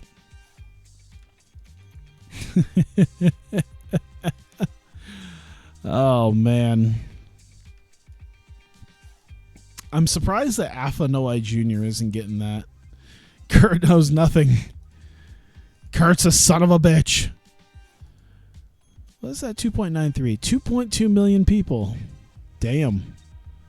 Yeah, it's big up from 2.73. We're getting there. We're getting there. You know, I haven't really changed the production in forever. And I still put stuff out on the internet. Because DVD home video is, I mean, we're still not everywhere. But let me see this. 15,000 a month, 5,000 per show. Okay, let me see what production looks like right now in our finance. So production, really 61,000? That doesn't seem like hardly. I mean, we made $800,000, so we might as well up our production values, and that might actually help us out a little bit more, even though it's professional. Let me see. Is it just high quality that's next? Looks like it. I mean, let's do it. High quality. Live event experience. I mean, it looks like large, at least, is the way to go. Some people have professional. Let me see this. So 3,000 to 7,500. Oh, my God. So that's like 4,500 a show. We do like 9 shows a month. It's like 45 grand I'm getting myself to. You know what? Fuck it. What's the large look like? 20,000 a month plus 5,000 a show. Oh, okay. So that's okay. So if I think about it, let me do the math on this real quick. So 7,500 a show, and then we run 9 shows. That's 67.5 a month. If we do 20,000 a month, and then we do the sum of 5,000 times 9 shows, that doesn't feel like it's gonna do. That's 65,000. All right, so 65,000 versus, what was it again? 7,500 times 9, 67.5. Okay, so it is just a little bit cheaper for us. It's because we're doing 9 shows rather than 8. It would be the same if we did 8 shows, but since we do 9, and in this case with this month 10, it would cost less. So, yeah, we should do that. Professional event crew. I mean, it's a big difference from the whatever less than 30,000. Is industry standard the next one? Let's see, 7,500 for in-house to 20,000. I could do that. I can swing that. Music is going to be a big thing. Minor licensed or major licensed? All right, so that's okay. Oh God, Majestic. No one does Majestic. What does Majestic look like? 25 a month, 10 a show, 15 and 5. Okay, so if we start making some like serious money before we make national, that's a possibility. Because then we'll be even better than the rest of them. Should I do minor licensed? $7,500 a month for minor license. That's, yeah, why not? And then it's $15 a month. I mean, so that's what, an extra $14,000. You can just do licensed, and then $25. We'll do major license later. Oh my God! And look at all these guys who do major license music. All this production money that we're throwing out there. Go for it. Major license music, ladies and gentlemen, Kid Rock. Everyone comes out to Kid Rock. That's the money. The money that we pay goes towards like people being able to come out to Ba with the Ba.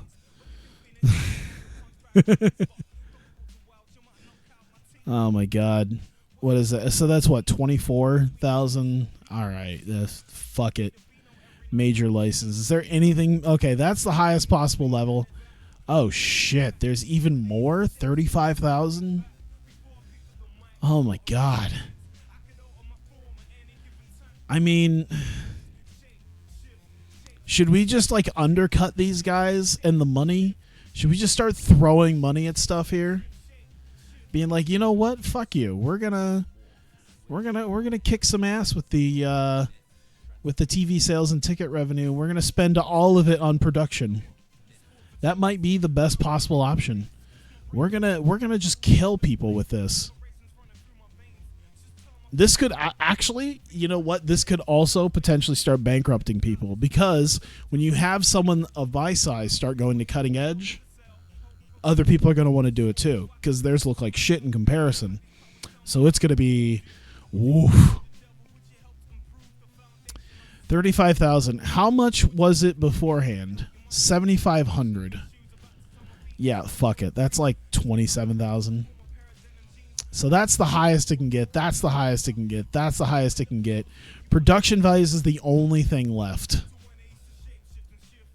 We'll leave it as is for right now. But we could probably start pricing people out of industries here. I'm excited for that possibility. North Dakota. You know what? I'll do that. I don't know where that's at exactly, but I'll take it. Because they're expecting 10,000 people, so I'm making the assumption that, let's see, Grand Forks, North Dakota. You know what? I do it for everything else. What is that? We'll have a slight geography lesson here. University of North Dakota. That was my first thought. It was the University of North Dakota. Ralph Engelstad Arena. 11,000 people. God damn. Above South Dakota. Thank you. All right. Breakout. Holy shit. Now, I guess the one thing I have is that there's not a ton. There's a few things. Okay, so let's do, you know what? Let's have Kairi Hojo main event the show. Should she face Candice LeRae? That might be an idea. I wonder how this would work. Actually, this has a possibility of a good idea. I have a good idea for anniversary after this. So you know what? Let's do it. I've got an idea. So Kairi Hojo versus Candice LeRae. Let's do 20 minutes. Mick will take over this. We'll see what happens with this. This could be like main event quality right here. Kairi Hojo getting the win. Open match it. Slow build, decisive win. There you go. Your typical main event match that you can look forward to as Kairi and Candice go at it.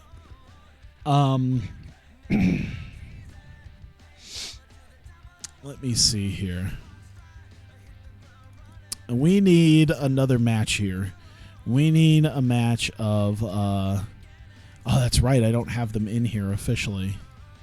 Io Shirai and Mayu Iwatani as Thunder Rock, and they'll take on an actual team. Let's see here. Maybe Justice Legion would be a good idea. Let's try it. How's her popularity looking recently? Oh, she's kind of dropping in places. I wonder why. I mean, they took a loss, but they didn't take a loss to someone like much worse off than them.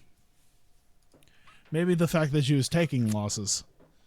I don't know. What's their history look like? Or maybe they're poor. Maybe because they had poor ratings for some of the other stuff. I have no idea. Justice Legion could take a loss, though. They're fine.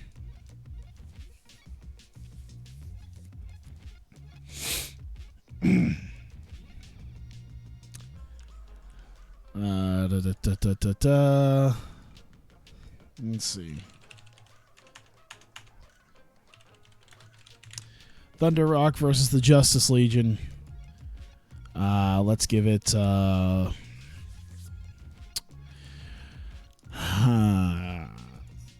it's amazing that nearly 40-year-old Lufisto has better stamina than 26-year-old Mayu Iwatani. It's impressive. Not to mention Mayu Iwatani as physically does like 30-minute matches if it's a main event match. I don't even understand. But we'll give them 16 and not slow build it. EO gets the win. Open, maybe not open. Maybe not so much open. Decisive win, though. We'll cut it down to 14. There you go. So that'll help with that. Let me see here. So we got Levacorp and the Reynos. Levacorp got a win last week. Reyna's got a win on Saturday. We should probably put... oh, you know what would be a fun idea? Let's borrow someone from developmental. Which one of the women should I borrow from developmental for something? Damn. Tony? No, Tony's like... All right, who's got some popularity behind them that might be able to deal with this? Jasmine, Katie Lee. Katie Lee also doesn't have the skills. Nikki Storm,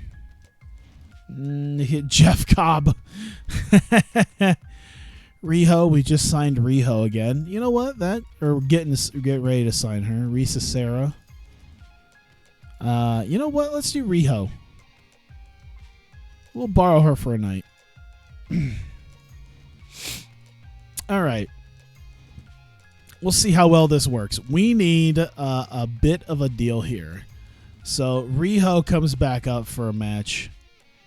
Where is she at? Oh, that's right. She's not officially on it. Let's do Portia Perez, personality to occasional wrestler. There we go. So it's not just going to be a one-off match. We're going to give her a chance to knock some ring rust off. I decided this is probably a good idea. I don't know how good of an idea this could be. Oh, my God. I didn't give her a push, so I got to... all right, where's Portia? Occasional wrestler. So she should be able to wrestle because that's the contract I signed her for. Oh, that's right. I just did women's division. I'm a dummy. Hang on. There we go. Okay. Now we're good. So Portia Perez back in action, one night only for now. Should be fine. Physically, is she fine? Not particularly in real life, but I mean, we're not basing this all in reality, for God's sake. Lady Beard is about to like run for like face off against the goddamn Time Splitters. This is clearly not reality. So Portia Perez versus Riho. And we'll give that like 10 minutes. Portia the victory. Domination. Maybe it shouldn't be a domination. I don't know. Maybe she could work with her a little bit. I don't know.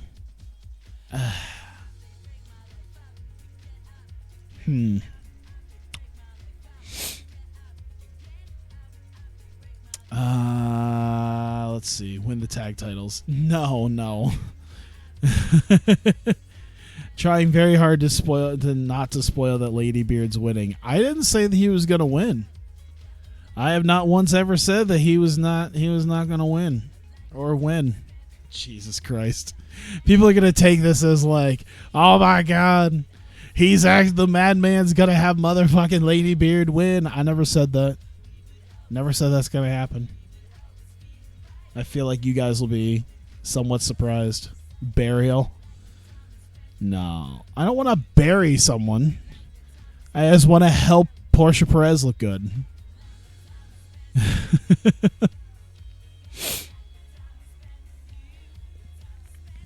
All right. Yeah, who lacked charisma get less of a boost, even lose popularity.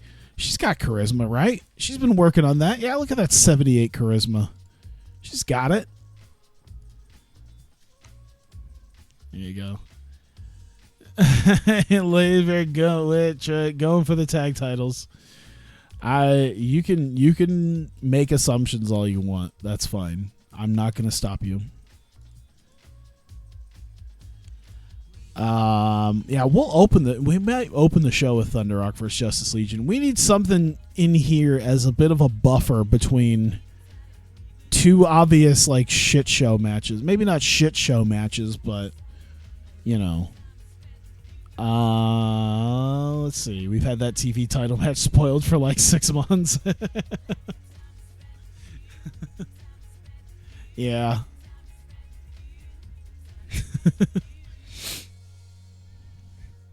Shh. No one knows. No one has to know.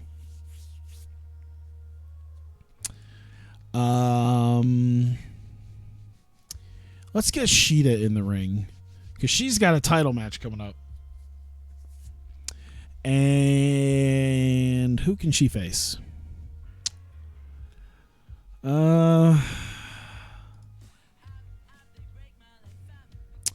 Could be. No, I've got something with the Evil League of Evil, but I don't think it's anything right now.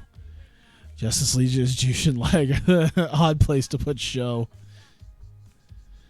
God, who? Sheeta should face. I mean, she could face one of the tag champs. That'd be pretty good. Actually, Sheeta versus Courtney Rush could probably turn out to be really good. I believe. I think it'll turn out well. I need to get a slightly updated picture of Rosemary, by the way. I don't think it's as easy as I'd like to think it is. Or as easy as a lot of people like to think it is. I'd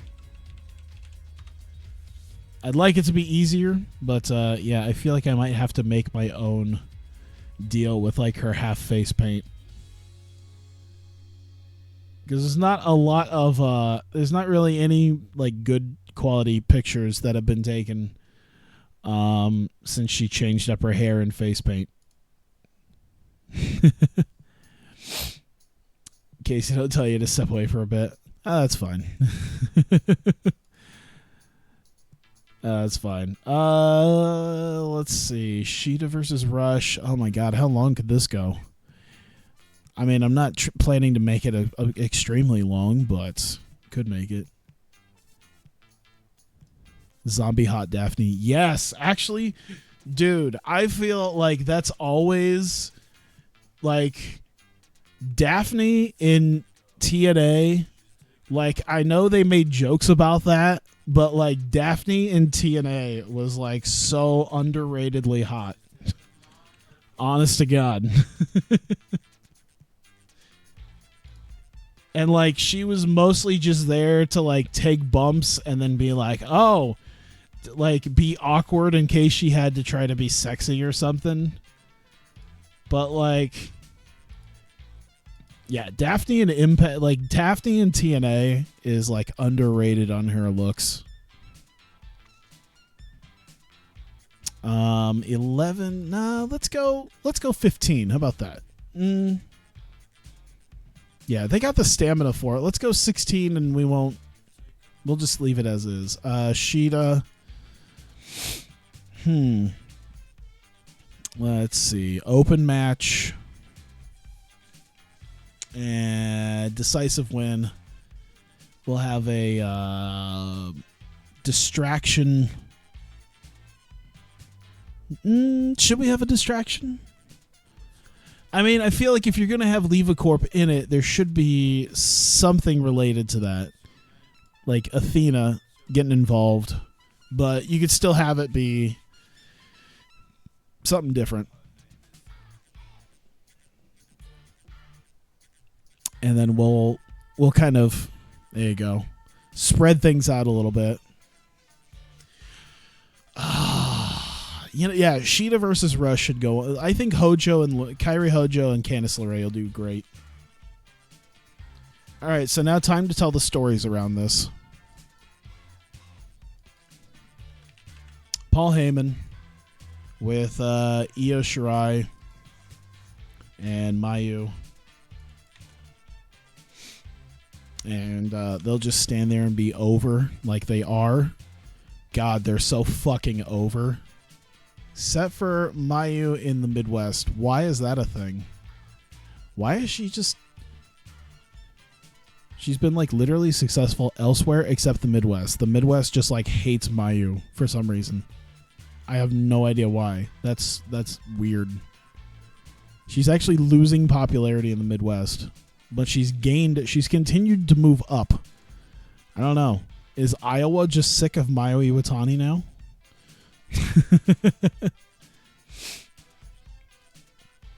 But Io is fucking over. She was a bit more over last month.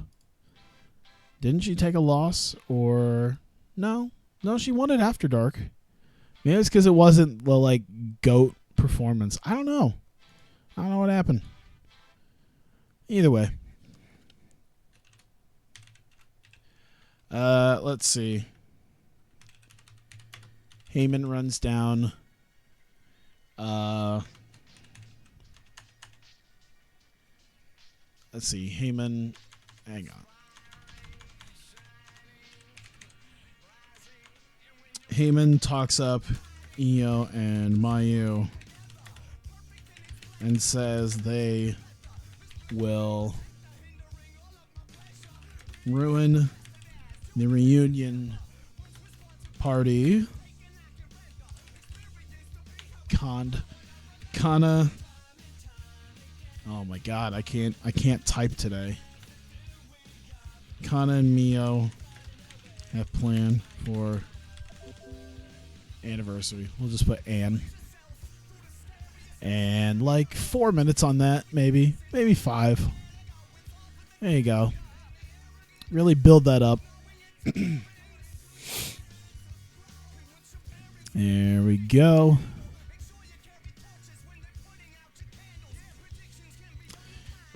We'll bring out Hikaru Shida. I'm imagining for this there'd be like a commercial break before the match.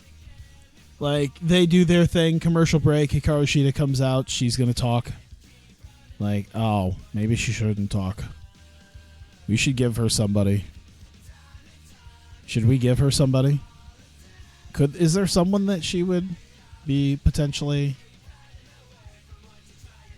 By the way, I've heard that it was pretty much a thing that Hikaru Shida dated Kenny Omega for a while. For quite a while. So I'm kind of surprised that nothing's in there between her and Kenny. Actually there was a running gag because I guess they broke up.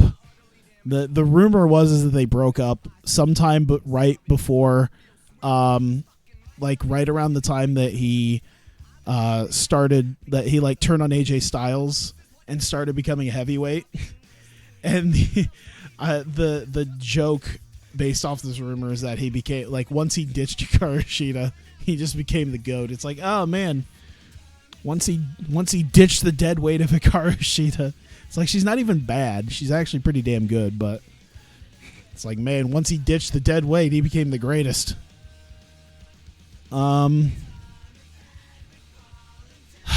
Someone needs to talk for her. She can't just talk. Fuck.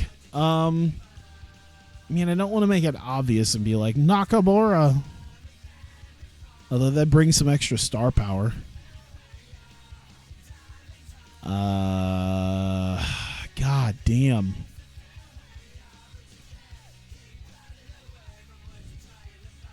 I could do something for Jericho. Like, have Jericho come out and do like a female side of Los Ingobernables. Could work.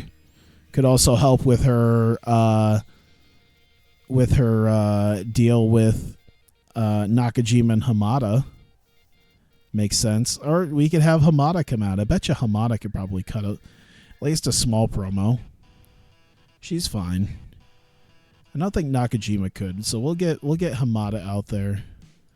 And we'll put Nakajima out there as well. Because we could help build their thing as well, so. I guess not rated. And then entertainment. But they'll still reap some of the rewards for Hamada being the one who can actually talk on a microphone.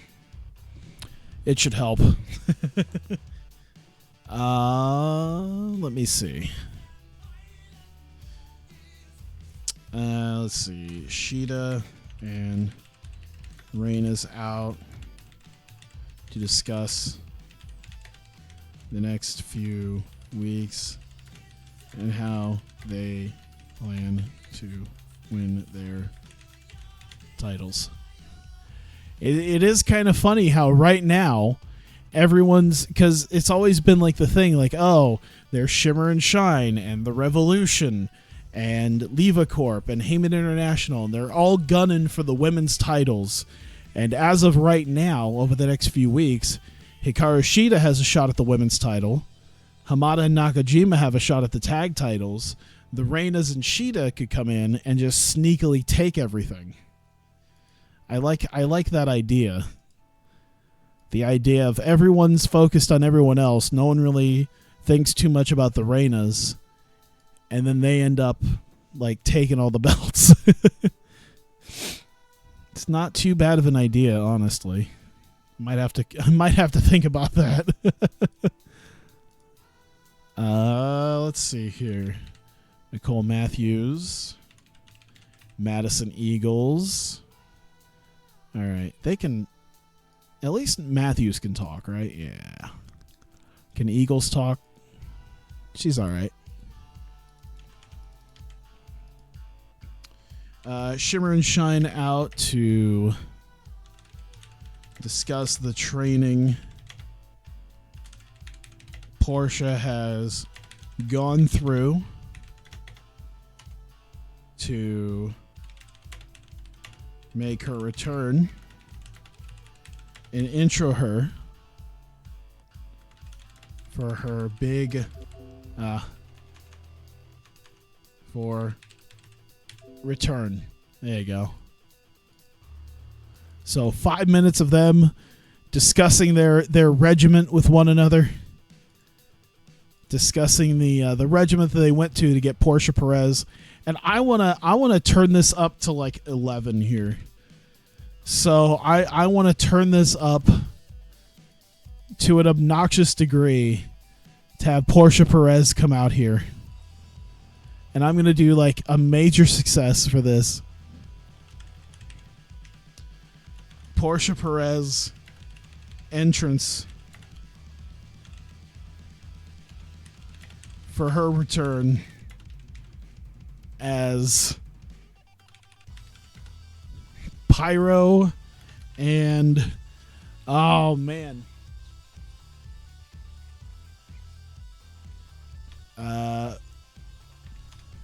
Let's do over the top entrance for her over-the-top entrance, complete with, let's see, complete with pyro,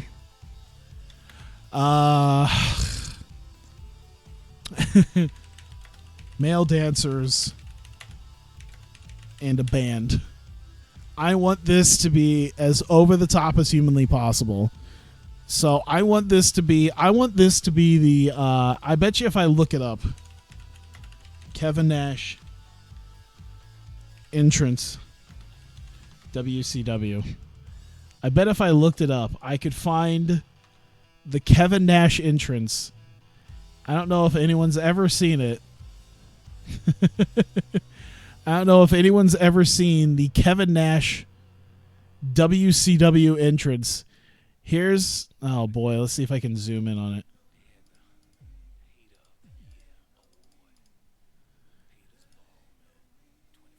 Whoops.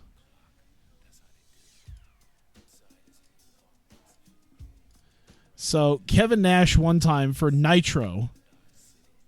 If I can bring this over. This is a Kevin Nash entrance on Nitro. Whoops.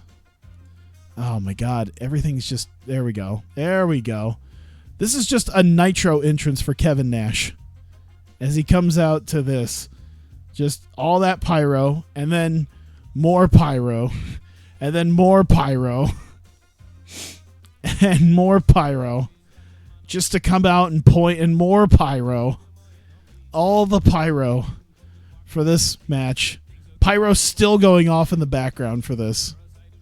All that pyro for Kevin Nash's entrance. That's what I plan on for Portia Perez. But there's also male dancers. I'm imagining like Chippendales dancers, as well as like a band. I don't know what type of band. Maybe not quite like a marching band, but like, I don't know. But something over the top for this match, for this 10-minute match for Portia Perez. I wanna put this as over the top as possible. There we go. Entertainment. Could she sell? She sells better than anything. So yeah, she's selling the match. Which is more acting than anything, I think. But yeah, better success. Shimmer and Shine celebrate her win with a group hug and lift Portia on her shoulders in celebration. There you go. That's the idea behind this. Perfect. All right. So we will do. Obviously, we gotta have Brittany Knight and Becky Knox and Ashley Flair.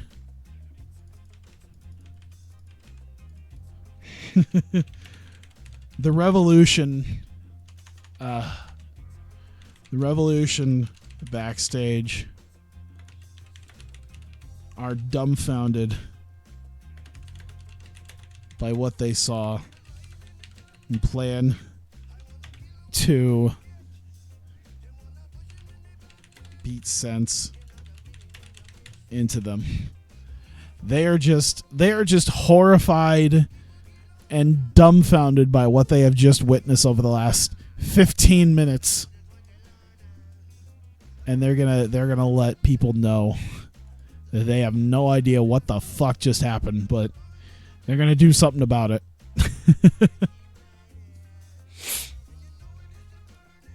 Kairi Hojo, Candice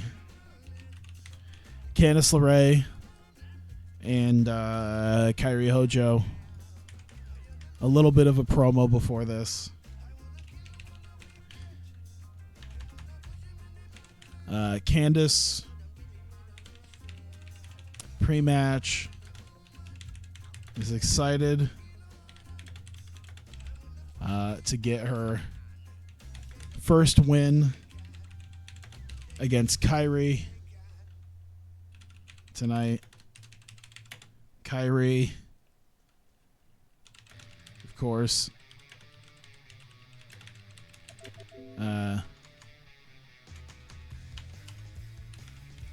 Kyrie doesn't think. Kyrie doesn't think so. There you go. She doesn't think it's going to happen. So, there you go. So, maybe 5 minutes on that. Minor successes on both, you know. Kind of, hey, how about no?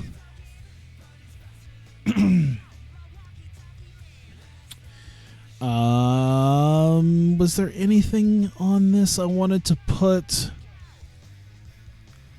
Let me see. I feel like there should be one last big thing. And maybe we use the Kana deal. Let's see. Kana, Mio, and James Mitchell. Let's see. What's their selling like? Okay. Selling's pretty good. Selling's really good. Okay, because I have an idea, so we might as well do it. All right.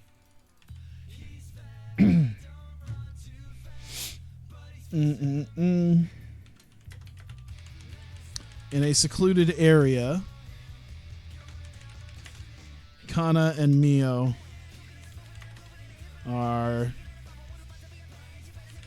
sparring in the ring as James Mitchell warns of the return for one night. Warns of the reunion. And we'll leave it at that. Basically, he's cutting a promo selling the match once again as they sort of bump around in the ring behind him. So like they're doing stuff in the ring as training as James Mitchell cuts the promo. There probably will be a little bit of a back and forth beforehand, but other than that, I think that's good. Let me see here. So we've got some other stuff to... Okay, so there's one big match I still haven't quite put on here yet, and I need to figure out where I want to put it.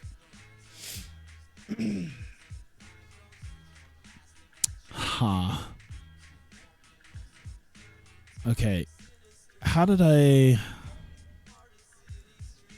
All right, let's do Leva Bates. Leva Bates is out here. There we go. Leva is unhappy at her loss at After Dark. Let's see. She's unhappy. Kana, and no, not Kana. Jesus Christ. Dash and Kyrie got involved. Neva Corp. There we go. 5 minutes to just basically discuss that she's not happy. She wants to do something about that. And there we go. Let's do earlier in the show, maybe?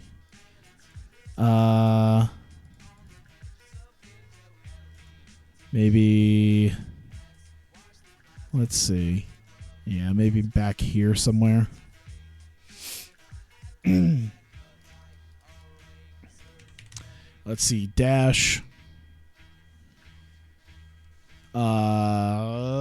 Let's see here. Dash, Leva, Mick. Did we put Leva Corp up there? We had Courtney Rush. We sort of had Athena. deal with them as well. But let me see here. Courtney, Rush, Athena. All right. Man. Okay, so there's a little bit of both entertainment and selling. But let's do selling then. We'll do entertainment, selling, and selling. Okay. Dash stomps out to demand if Leva is unhappy to face her in a match. Foley wants to make one. Eva Corp. Foley wants a match. Eva Corp. Damn. There's not a lot of space.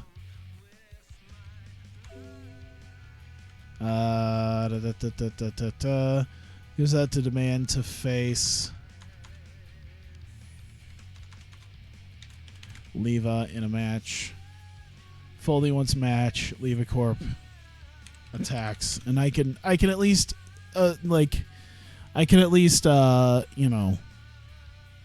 talk about it once we get to that point. 6 minutes, I think, is probably. Let me think here, because I have an idea of what I want it to be. So maybe 7. Neutral. Success. Minor, and then Dash take a low injury risk on this. And we'll put that maybe here. And then we got maybe one more bit if there's anything in the women's division I haven't quite dealt with. Yeah, we haven't done anything with Dastardly. We haven't done anything with the Evil League of Evil as well as the Justice Legion. We've done a little bit of Justice Legion stuff. We haven't done like a bit with them. Oh, I've got an idea. Okay.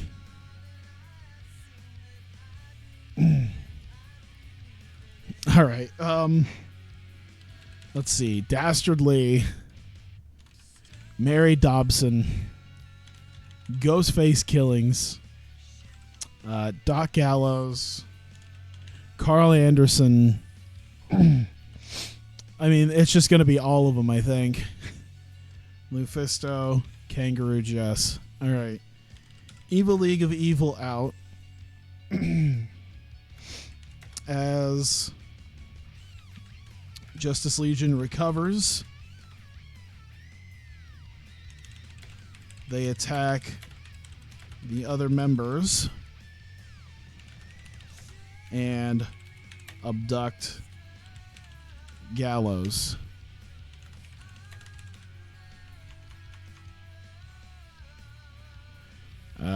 Let's see. As Mary keeps them back. Now, knowing Mary Dobson's, knowing her character as a like a psychotic knife wielding, she's basically Jay White, but female.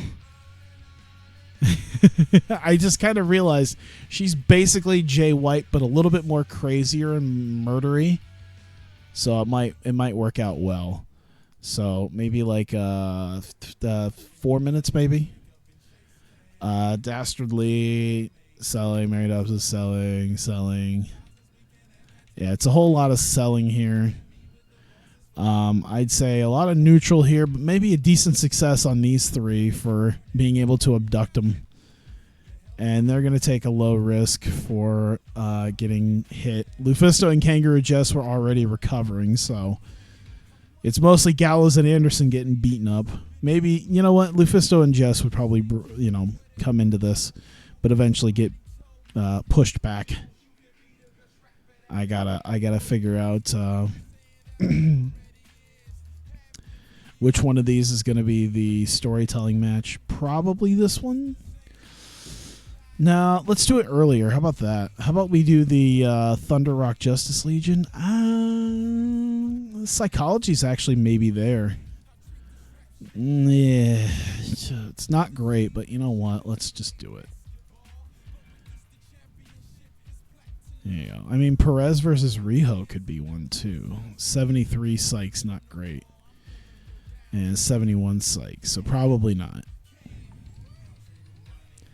There we go. 118 minutes. Do I want to do any last thing with the rest of the people in here? We're already past 2 hours. Holy Jesus Christ. We should just... Oh, my God. All right, one last thing, and then I'm so... running this show and done. Azumi, Paul Heyman. Heyman once again talks with Azumi about anniversary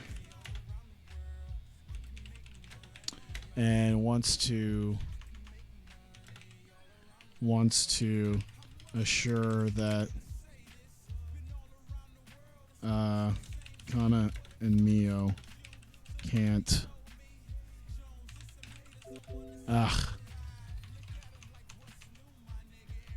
Let's see. I did again. Kana and Mio won't be problem. There you go. Just like 4 minutes, sit down. There you go. Kind of helps put Azumi in the middle of that as well, once again. And we'll put it right there. How about that? Actually, there. That's a good place. Right after that. All right. We are good. It is past 2 hours. Jesus Christ. I want to go. It is almost 7:30 in the morning. All right. So starting off the show immediately. Goddamn, Justice Legion really, I mean, they kind of got carried to this, but either way, Io Shirai, head and shoulders here. Thunder Rock once again getting another match in after their little loss to the tag champs. They face the Justice Legion, a little bit lower tier, and get the win in 14 and a half minutes. Io Shirai pins Kangaroo Jess with the moonsault press to kind of show off their teamwork and ability and show just how good they are as a team when they decide to tag team with one another. And that leads to the first bit, which is, of course, the Evil League of Evil running in, the three members of it, attacking Anderson and Gallows, Lufisto and Kangaroo Jess trying to be a part of it, but of course they're pretty much out.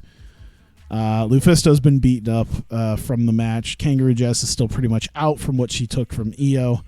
And eventually they get the better of Gallows and Anderson. Of course, they're not really going to fight too much, except for maybe killings. But they do that, and then they decide to abduct Doc Gallows and drag him away.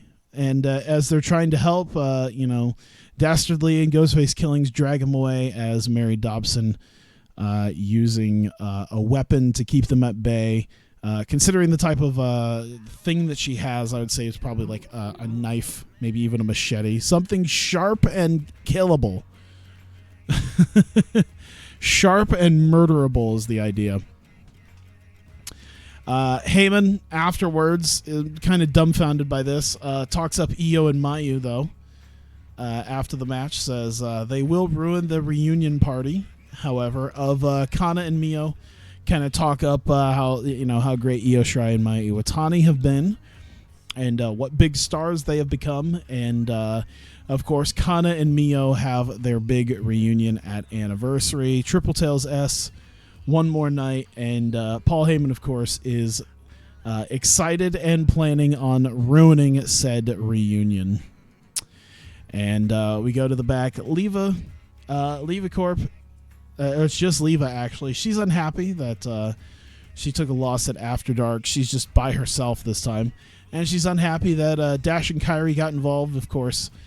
They had perhaps attacked. Well, they didn't perhaps. They did attack Athena and Courtney Rush prior to Leva Bates' match. Perhaps she had a plan that involved them to potentially win the title. Didn't happen.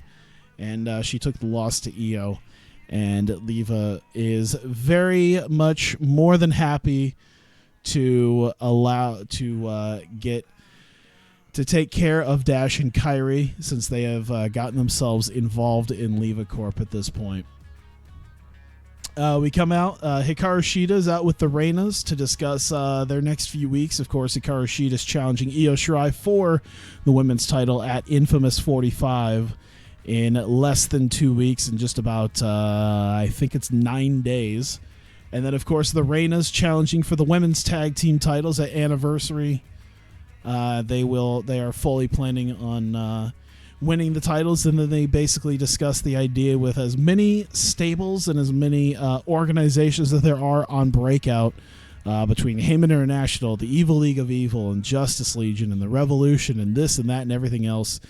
It could potentially be, by the end of Anniversary, the Reinas who could walk away with all the gold on Breakout. That leads us to Hikaru Shida versus Courtney Rush.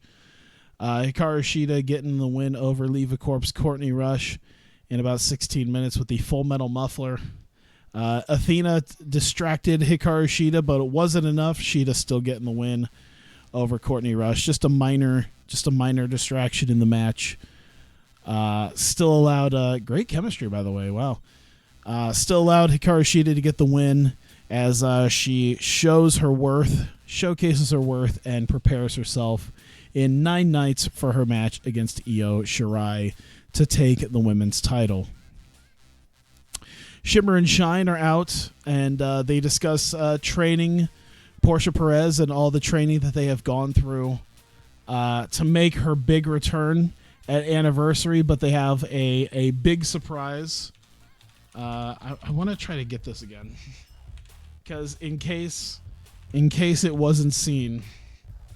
In case it wasn't seen for people who weren't watching this when it happened, they decided she's gonna make her big return actually here tonight to introduce her, and Portia Perez comes out with an over-the-top entrance. I likened it potentially akin to Kevin Nash's. If I do this, whoops. I liken it to this entrance that Kevin Nash had on WCW Nitro one time for a title match, just on a Nitro. I think he faced Hogan that night.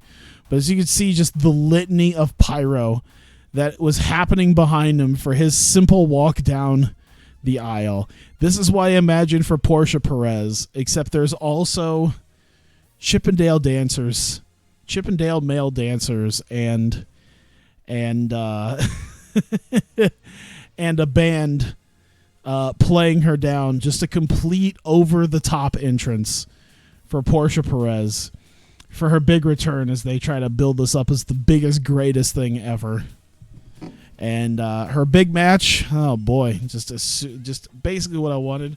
Portia Perez seemed off her game. No shit, she's knocking ring rust off. Does that come in? No, actually, it's booking decisions. probably the domination part. But either way, Portia Perez getting the win in 10 minutes with the just face lock. And do I ever sleep? Yes, I do. Eventually, I will, because I got a big day tomorrow with WrestleMania. I will sleep here probably soon. But yeah, Portia Perez getting the big win here. This is almost going to go 2.5 hours, for God's sakes. I didn't expect it to go this much. I don't know what happened. Probably because I had to deal with a bunch of stuff leading up to the shows. But Portia Perez gets the win, and of course, her and Shimmer and Shine celebrate with a group hug, put her on the shoulders, and celebrate like as if she had just won the world title. And yeah, they celebrate her big return and her win against Riho, who was brought up from developmental for a night. She, of course, works in Pro Wrestling Ignition, and she's going right back down there. She was just borrowed for a night for this match against Portia. And the Revolution are backstage. They are completely dumbfounded by what they have just watched over the last 15 minutes. Between the entrance and the match and the celebration and everything. Can I play XFL? I'll do that on a different day. I mean, it's like 7:30 in the morning for me. I got to go to bed after this. This is longer than I planned on. And I think I just did XFL just a few days ago. But yeah, I am excited to do it. But yeah, probably not right. Probably not like right now. Probably, yeah, not tonight. I gotta go to bed and wake up in the afternoon. But Revolution are dumbfounded by what they have watched Shimmer and Shine do. And yeah, they plan on top of everything else, beating some sense into them, and leaving them there. Hopefully, have a little bit of sense beaten into them at Anniversary. God damn, that was actually really good. I love this. So Dash Chisako, who had heard earlier what Leva Bates was talking mad crap about Dash and about her and Kyrie. Getting involved with Leva Corp and maybe throwing some threats out about getting involved with them. Dash is unhappy. Dash has been in a pissy mood for a little while because of Leva Corp, and she stomps out after hearing this, and she basically demands that if Leva is unhappy and wants to do something about it, then to come out here and face her. Fight her right now. She is ready. She's ready to go and kick her ass. And Mick Foley comes out and he announces that, you know what, this is potentially a good idea, and maybe instead of tonight, because he doesn't quite know where Leva Bates is at, who eventually does come out. And Foley says that, okay, maybe tonight's not the greatest of nights to potentially do this, but he wants to set something up for Anniversary, and he'll have something for them perhaps next week, as we'll find out perhaps something that happens between Dash and Leva, potentially set up for Anniversary to finish this off for them, and hopefully allow Dash to get a little bit of closure against Leva Corp, and especially Leva Bates. And as this happens, of course, Leva Bates is up on the stage with Mick Foley, but Athena and Courtney Rush from behind attack Dash. She tries to fight them off, but eventually the numbers game catches up. Foley is watching in bewilderment as Leva Bates walks down the ramp and stands over Dash Chisako's fallen body in defiance with the rest of Leva Corp, as Foley is none too happy about what he is seeing. We go to the back afterwards, and there's a little bit of heart-to-heart between Azumi and Paul Heyman once again.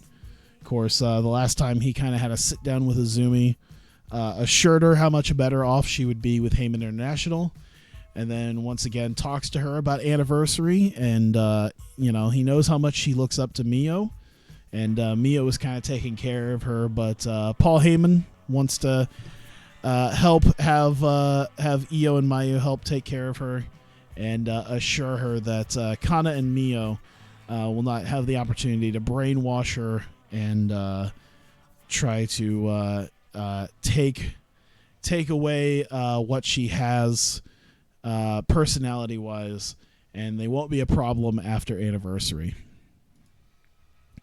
We get to Candice LeRae and Kairi Hojo. Candice LeRae is out winless so far in her career here at Hawkeye Pro, and she is excited to face Kairi Hojo and get her first win tonight.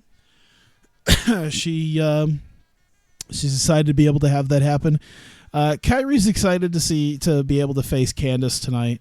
Not so much the idea that she could beat her. And to that we lead to the match. A good enough match, I'd say. We had a couple of decent matches here. Kairi Hojo beating Candice LeRae in just over 20 minutes with the diving elbow drop. And Kairi Hojo getting the win in tonight's main event. And Candice LeRae still putting on some good matches, but once again, still winless, not able to grab her first win in Hawkeye Pro Wrestling, and of course she's fairly disappointed about that. And we end the show going to an unknown location some sort of secluded area, but definitely like some sort of warehouse or building or whatnot. Kana and Mio Shirai are in the ring, in the background at least, sort of sparring and training, getting themselves ready for the big match at Anniversary.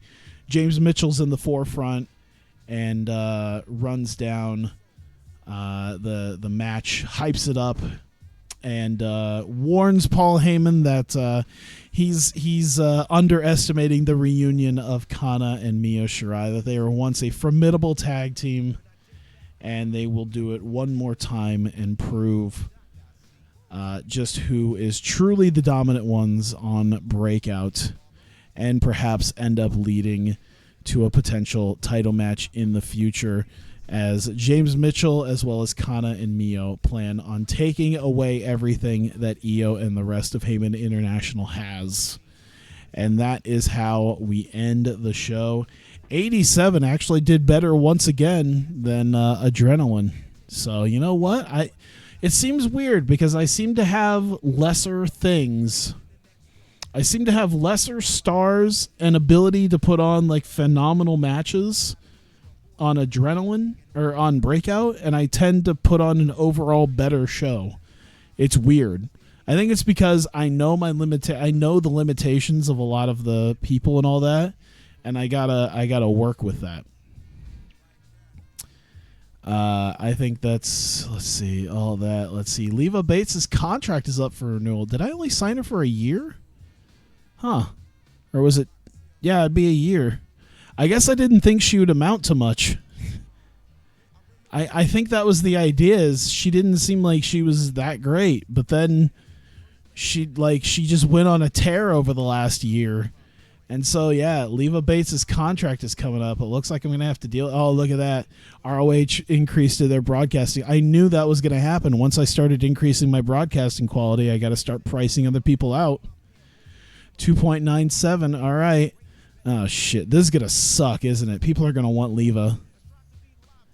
I'm thinking. We'll see. We'll start off easy enough with 12.4 for 3 years. And hopefully I don't have to go ham. 12.430. Okay, you know what? We'll just do 12.5. How about that? 12.5 for Leva Bates. I don't know what she's working on right now. But she's proven herself. She's more than proven herself at this point. So, contract time has come up. It's time to officially get her signed. Look at that, Prestige actually went up. The momentum's gone down a little bit, but I think that's just because of the shows. The shows bring it up, and the shows have been in the mid 80s. So the Prestige or the momentum goes down, but the Prestige has still been extremely high.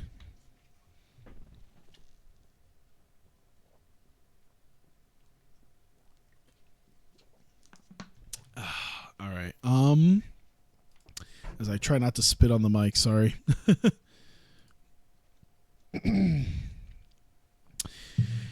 Anything. Oh, UT won a title. The Open the Awari Gate from Punch. Oh, boy. Stardom extension. Oh, that. Damn. Thought about potentially taking someone, maybe.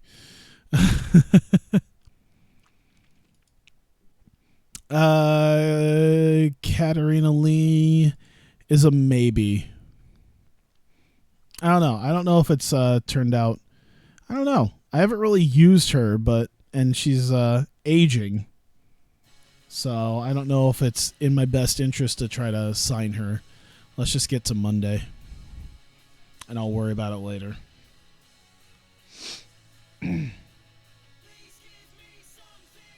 To be fair, if I really wanted to, I could start throwing in some of the wrestlers now that aren't in this mod because they weren't really anything at the time. I think there's a few of them that maybe have just become like that. Oh, look at that. Brother Yashi is deciding to leave. I don't know if he's that great. I don't know if he'd be... Oh, he's out injured anyway. Compound fracture. Oh, he's probably done. Oh, he's probably so done. It wouldn't. Oh, the new promotion that just happened, that just came out. Minami Toyota took it. Oh boy, that'd probably be pretty cool, to be honest. Portia Perez thinks she's. Oh yeah, that's right. Because she's an occasional wrestler. That's probably not the best of ideas. I should have changed that back. I forgot. There you go. You're fine. And to Monday, and then I'm good. Users developmental trainer. I think I could. Might not be too bad. I don't know, because I got Jerry Lynn and Yuji Nagata, which is like, if you're going to have two people help train you to be a better wrestler, I feel like Yuji Nagata and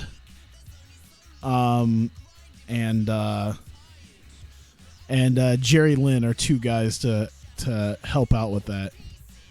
Ooh, I mean, it's Big R's name, but it's L. Lindemann. Unfortunately, he's loyal to Dragon Gate, so he's not going to sign with me no matter what. Yeah, I mean, I could give him one, but I don't think he's going to take it because he's loyal to Dragon Gate. It's not going to happen. Damn. L. Lindemann wouldn't be too bad.